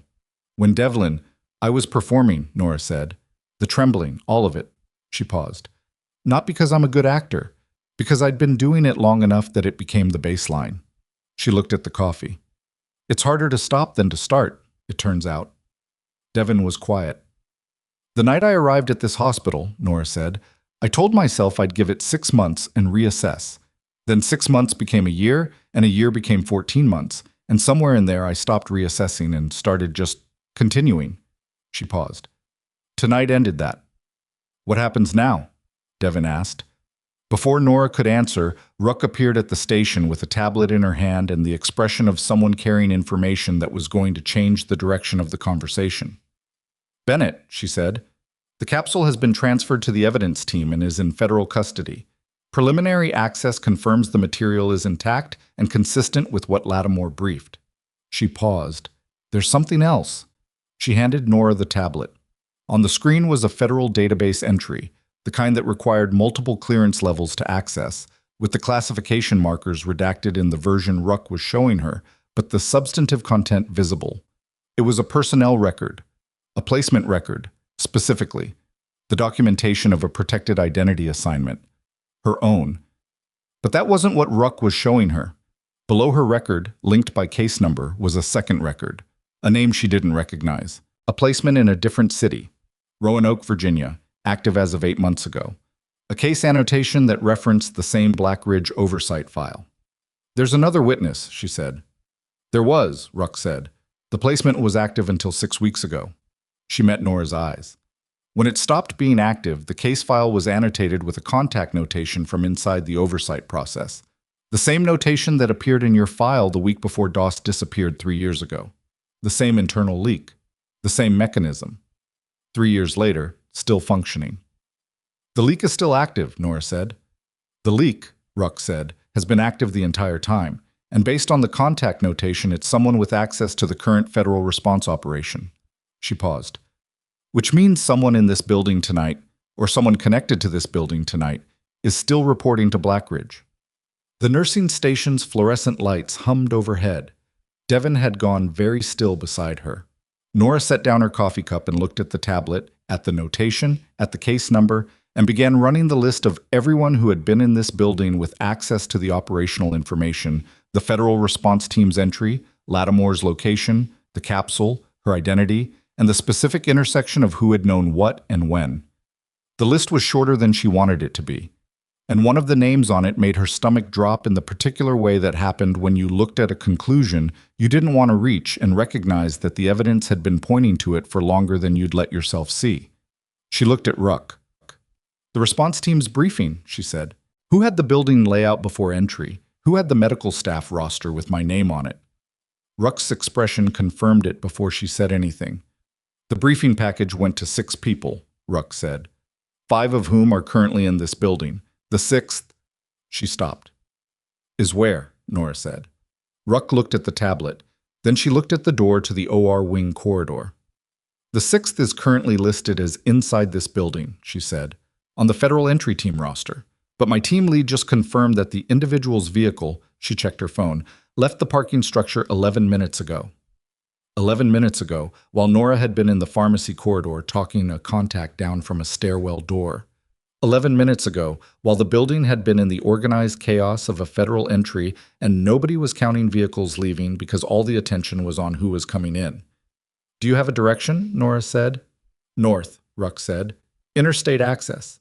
And we have—" She looked at her phone again, and something shifted in her face with the specific quality of someone receiving information that changes the equation significantly. We have a problem. The problem, as Ruck laid it out in the next 45 seconds, was this. The evidence capsule had been transferred from the OR Suite's monitoring station to the evidence team. The evidence team's chain of custody log showed it received by a specific agent, logged, and packaged. That agent was the same individual whose vehicle had left the parking structure 11 minutes ago. The capsule was gone. Nora was moving before Ruck finished the sentence, not toward the exit, toward the nursing station's monitor array, where the hospital's internal camera system fed into a 12-screen display that the overnight security staff used to track the building's common areas. The system had been restored when the federal team came in and brought the network back online, and she knew the camera layout the way she knew the corridor layout and the staff rotation and the phone exchange prefixes, because she had spent 14 months learning this building with the thoroughness of someone who understood that a building was also an environment, and an environment could be either a trap or a resource, depending on how well you knew it. She pulled up the parking structure feed from 11 minutes ago and ran it back. The vehicle appeared at 3:08 a.m., a dark sedan, federal government plates, which meant it had been in the parking structure since the response team arrived, which meant whoever was driving it had come in with the team. The feed from the structure's exit camera showed the vehicle moving with deliberate normalcy, not fast, not erratic, the specific pace of someone who understood that urgency was its own kind of visibility. She caught the driver's face for 1.5 seconds as the vehicle passed under the exit camera. She didn't recognize him. But Ruck, who had come to stand beside her, made a sound that was not quite a word and pulled out her phone. "Garrett," she said to Ruck. Not the agent's first name. This was a different Garrett. She looked at the screen for another moment and said, "That's Garrett Fenn. He's been on the Contractor Oversight Division for 6 years. He processed my original placement file." Her voice was entirely flat. "He's the one who sent the contact notation." 6 years. 6 years of access, of proximity to protected witness files, of knowing exactly where the people who could testify against Blackridge had been placed, and exactly when it was safe to tell someone where to find them. 6 years of being the mechanism by which the accountability that was supposed to happen kept not happening. "How far can he get?" Nora said. "North Interstate, 11 minutes. He's 45 minutes from the state line at minimum if he pushes it." Ruck was already on her radio. "But the capsule complicates his options. He can't cross federal jurisdiction with classified material without triggering." "He's not going to cross the state line," Nora said. She was looking at the camera feed again, at the direction of the vehicle's exit, at the timestamp, running the road layout she'd internalized during her first month in Dunmore, because old habits produced useful information even when you didn't expect to need it. "He's going to the transfer point." Ruck looked at her. "He didn't take the capsule to keep it," Nora said. "He took it to deliver it. If he can get the material out of federal hands and into Blackridge's before the chain of custody triggers an alert, the evidence package gets classified as compromised, and the case reverts to the historical record." She paused. "He has maybe 30 minutes before the chain of custody flag auto-generates. He needs to be at a transfer point within that window." "There's nothing north of here in 30 minutes that's a viable—" Ruck stopped. She had worked through the same geography. Her expression confirmed it. "The industrial complex off Route 11. Blackridge has a regional logistics office registered as a separate entity, 12 minutes north." 11 now, Nora said. Ruck was on the radio.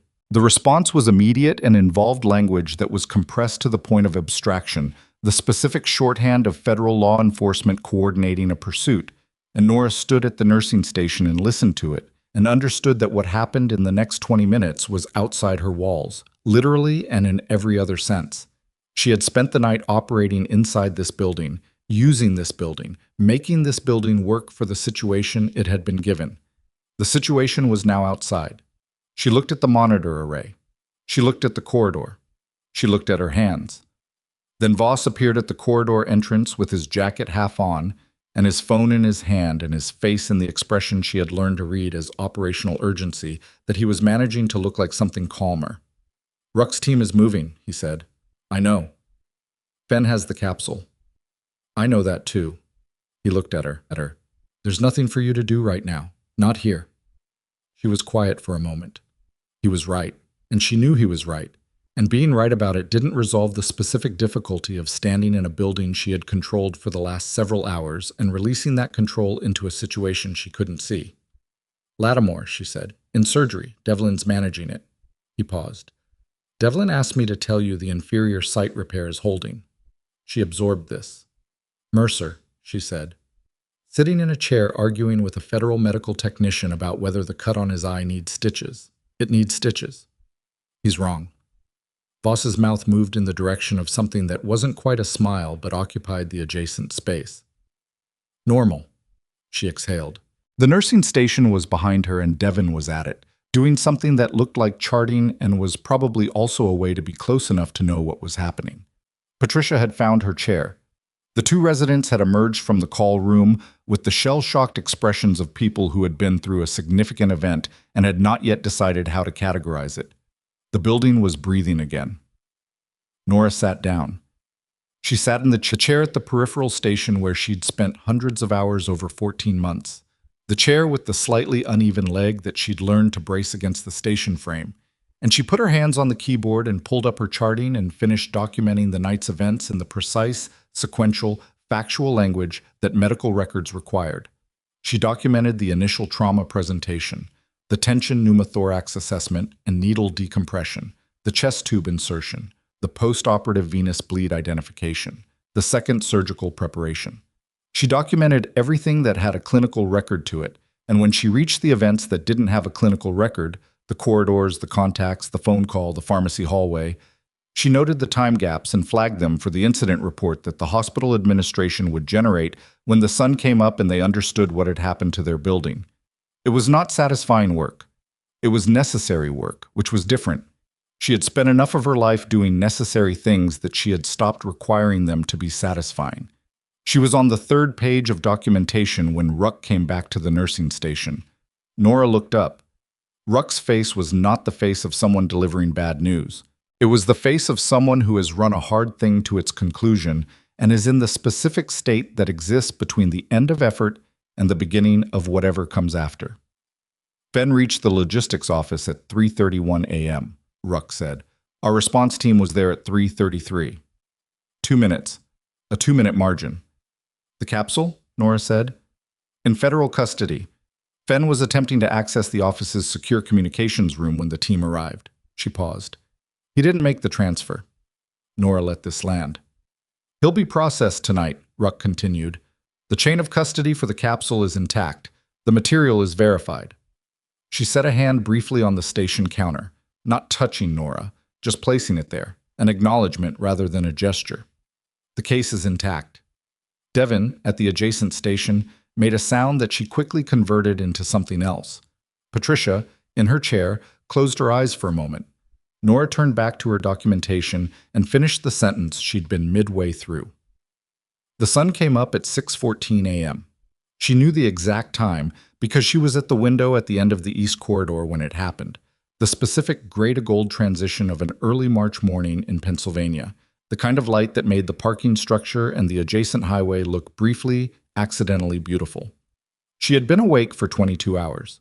She was aware of this the way you are aware of a debt, not immediately painful, but present, accumulating interest. The morning shift began arriving at 6:30. They came in through the main entrance, which had been cleared and reopened by the federal response team at 5:45, and they encountered the specific organized aftermath of a significant incident. Federal personnel still present, documentation in progress. The nursing station staffed by people who had been there all night and were managing to look functional through the specific discipline of professional obligation.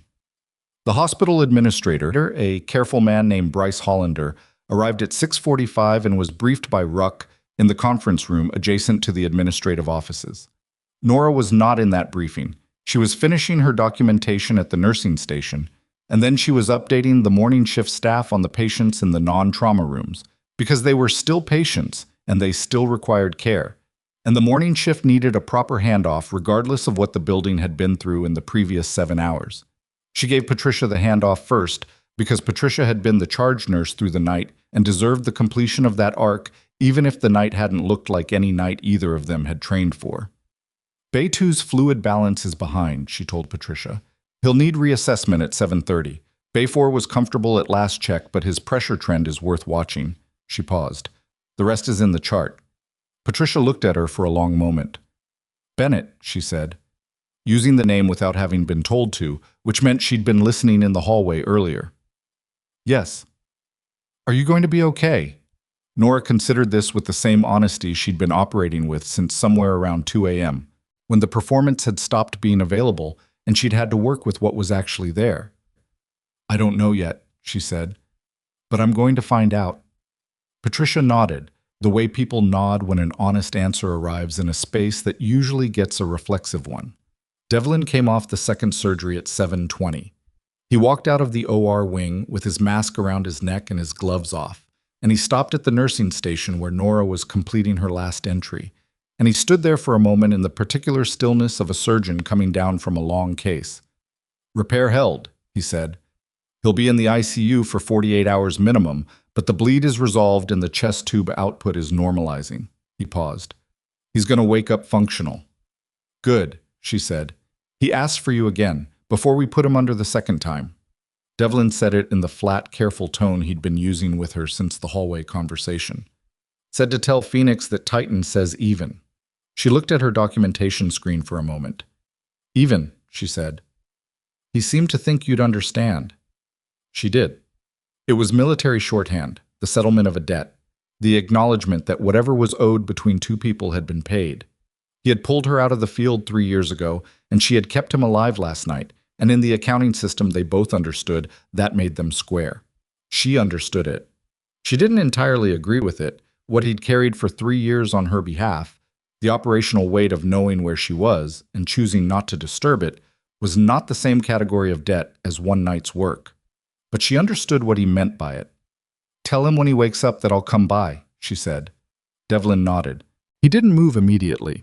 She could see him working towards something else, approaching it with the specific effort of a man who is not naturally fluent in the kind of conversation he's about to attempt. The staff, he said finally. The morning shift. They're going to hear what happened last night. He paused. They're going to hear it correctly. I'll make sure of that. She looked at him. It's not a favor, he said.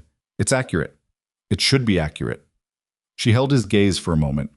There were 11 months of public humiliation between them, 11 months of competence called incompetence, of careful judgment dismissed, of a woman who had been trained to operate in the worst conditions available, spending her days being told she couldn't carry a medication tray. It didn't resolve because he'd said a true thing in a corridor at 3 in the morning. It didn't unhappen. But it was a beginning of something, and she was tired enough and honest enough to recognize that beginnings were what you worked with when you didn't have anything further along. Thank you, she said, and meant it in the limited, accurate way that it was meant. He went. At 8:15, Ruck came back to the nursing station with a federal colleague and a recording device and asked if Nora was ready to give a formal statement. Nora said yes, and they went to the consultation room off the main corridor, and she spent 90 minutes giving a statement that covered the last 3 years in the compressed, factual language of an official record. The testimony she had given 3 years ago, the placement, the 14 months in Dunmore, the events of the previous night from the first radio call to Ruck's return with news of the capsule's recovery. She told it without editorializing. The facts were sufficient. They had always been sufficient. The problem had never been the facts. It had been the mechanism by which the facts were supposed to reach the people who could act on them, and that mechanism had been compromised from inside for years. Now the facts were going into a record that was being built simultaneously with the evidence from the capsule, with the testimony of the contacts who had been processed overnight, with the documentation of Fenn's attempted transfer and the communication records being pulled from Blackridge's logistics office. The case was not a historical matter anymore. It was current, alive, and supported by the kind of multi-layered evidence that survived the loss of any single element. When the statement was complete, Ruck turned off the recorder and looked at Nora across the consultation table with the expression of someone who has a separate conversation to have. The protected identity placement is being formally dissolved, Ruck said. As of this morning, Nora Callahan ceases to exist in the federal record, and Lieutenant Commander Nora Bennett's record is being restored with the classification removed. She paused. There will be a process. There's always a process. But the outcome is not in question. What does that mean practically? Nora said. It means you have choices that you didn't have yesterday. Ruck set a folder on the table, physical paper, the kind that federal agencies used when they wanted something to feel deliberate. The Naval Special Warfare Command has submitted a formal request through the Oversight Division to have your operational record reinstated and your case reviewed for commendation. That process will take months. She paused. Lattimore submitted the request himself from the ICU at approximately 7 this morning via the nursing staff's phone, which he apparently knew how to operate despite having had his chest opened twice in 8 hours. Nora looked at the folder. There's also a position, Ruck said. Not a field position, not initially, a training role attached to the Naval Special Warfare Medical Training Center, Combat Medical Instruction. They've had a vacancy they've been filling with contractors for 2 years. She let this sit. I'm not the right person to be telling you this. Someone with more rank than me is going to want to have this conversation properly. But Lattimore asked me to make sure you heard it before you left this building, because he was concerned you'd disappear again. The consultation room was quiet. Outside, through the door, Nora could hear the hospital returning to itself. The morning shift finding its rhythm, the monitors resuming their steady voices, the particular ordinary sounds of a building that was, against the odds of the previous night, still doing what it was built to do. She thought about what disappearing again would look like. She tried to construct it. Another name, another city, another performance of insufficiency in another hospital where she'd spend her nights walking corridors and her days being dismissed by someone with the authority to dismiss her. She tried to imagine it with the same objectivity she'd brought to every other calculation of the night. She couldn't make it cohere. Not because it wasn't possible, because she had stopped wanting it somewhere between the West Corridor and the pharmacy hallway, somewhere between Devlin's face and the OR corridor, and Lattimore's voice through the surgical intercom, somewhere in the 4 breaths she'd taken against the cinderblock wall after talking a young man out of a stairwell standoff. The wanting of it had depended on the performance, and the performance was finished, and what was underneath it was not a woman who wanted to be no one in a small city in Pennsylvania. It had never been that woman. It had been a decision made under duress that had calcified into a life, the way decisions under duress sometimes did, and she had confused the calcification with identity for 3 years. Tell Lattimore I'm not going anywhere, she said. Ruck nodded. And tell him, she added, that when he's out of the ICU, I want a proper briefing on the 3 active programs, not a summary, the full material. You're not cleared for, Ruck started. Then clear me, Nora said. Not aggressive, not uncertain. The voice of a woman who understands that some conversations have already been decided, and this is one of them. Ruck looked at her for a moment. Then she picked up her own phone and made a note. The morning was fully established by the time Nora left the consultation room, 9:40 a.m., the hospital in full daylight operation, the federal presence reduced to a documentation team, and 2 agents coordinating with the administration. The dramatic evidence of the night's events had been processed and removed. What remained was the ordinary hospital, busy with its ordinary work, which was the care of people who were sick and needed help. Devlin was at the medication station when Nora passed, pulling the morning distribution. She looked up. "You're still here," she said. "Just leaving." Devlin set down the medication tray, carefully, deliberately, with the specific intentionality of someone making a point, and looked at her. "Are you coming back?" she said. Nora considered the question in the way it deserved. "I don't think so," she said. "Not in the same way." She paused. "But I'm not leaving the way I came, and that's different." Devlin nodded slowly. "The way you came was quiet. Yes, you're not going to be quiet now." Nora thought about Lattimore in the ICU, recovering with the specific determination of a man who had decided that being alive meant being useful. She thought about the 3 active programs documented in the capsule, the infrastructure that needed to be found and dismantled by people who understood both the medical and operational dimensions of what Blackridge had built.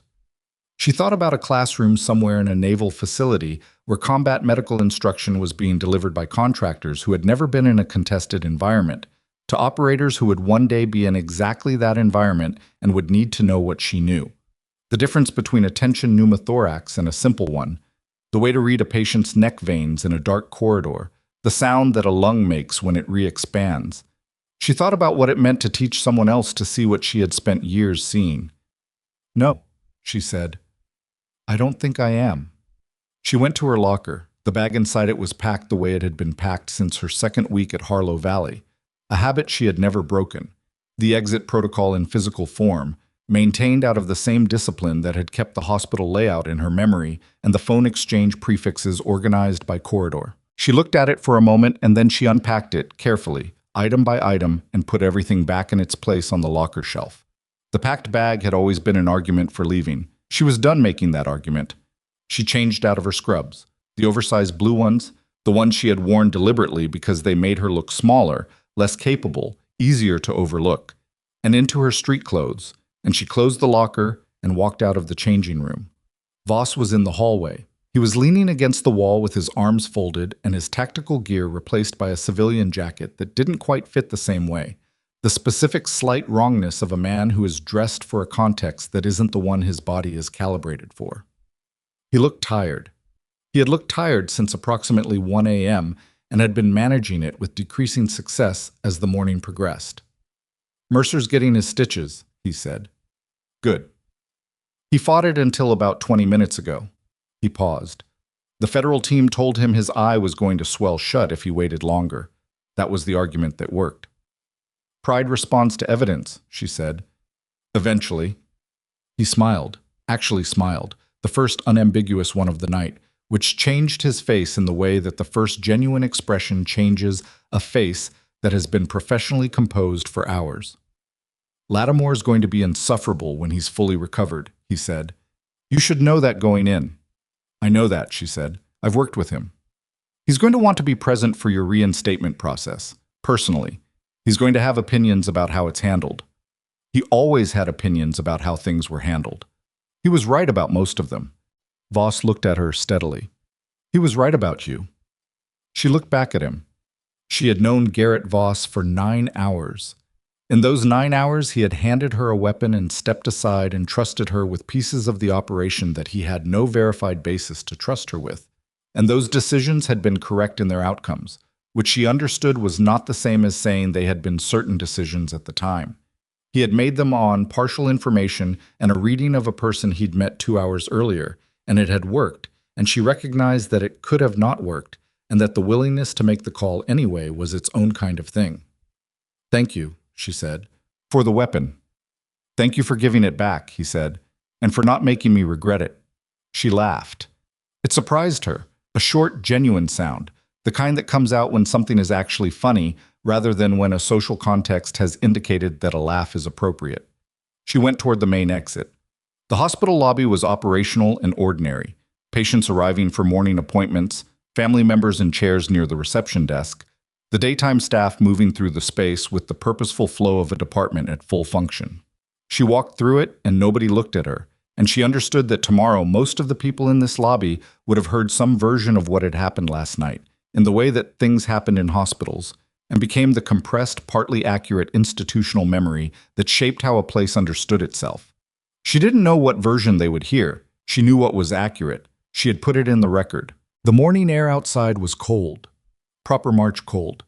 The kind that had not yet made any concessions toward spring, and she stood at the top of the hospital's main entrance steps and felt it against her face and thought about trajectory again, the way she'd thought about it in the break room in what felt like a different version of the night. She thought about a woman who had decided to be no one because being someone had nearly killed her. She thought about how long that decision had held and what had held it and what had undone it. Not a dramatic reversal, not a single moment of courage, but a dying man's voice saying one word and the specific impossibility of pretending, once that word was in the air, that it didn't belong to her. She thought about the people who had looked at her trembling hands and seen incompetence, and she thought about how they had been right about the trembling and wrong about everything it meant.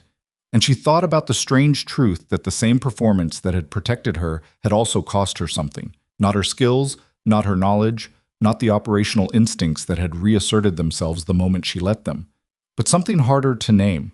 The daily accumulation of being treated as less than you were. The way that compounds, quietly, in the places where you keep the things you don't let anyone see. It had compounded. She was honest enough to admit it. 3 years of performing insufficiency had left marks that were different from the ones the work itself had left. They would take a different kind of time to address. She was going to have that time. The parking lot was ordinary in the morning light. The helicopter was gone. Voss's team had departed in the early hours. The vehicle headed back to operational status. The federal vehicles were being staged for departure. A grounds crew worker was picking up something near the ambulance bay, with the focused attention of a man doing his job and declining to engage with whatever had happened to his parking lot overnight. She walked to her car, a practical, unmemorable sedan that she had chosen for the same reason she had chosen everything for the last 3 years. And she sat in the driver's seat without starting it, and she took out her phone.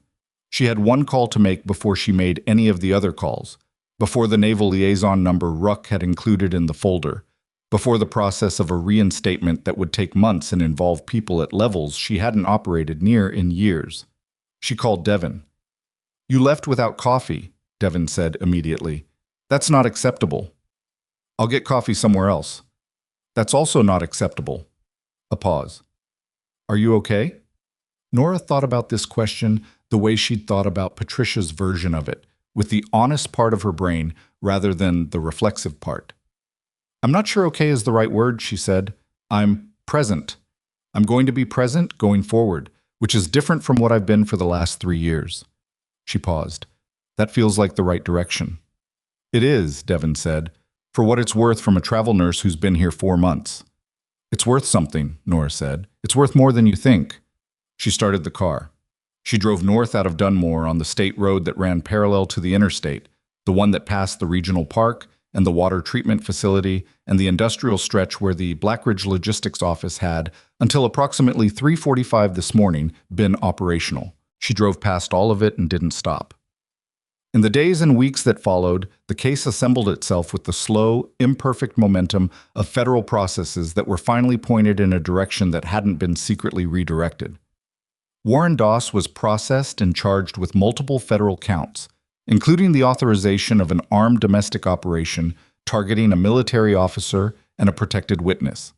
The charges were specific, documented, and supported by the testimony of the 2 contacts who had accepted Nora's assessment of their options in the OR corridor, one of whom turned out to have been a former Army medic who had spent 4 years in Blackridge's operational arm and had, by the time he sat across from federal investigators, a considerable amount to say about the organization's domestic program structure.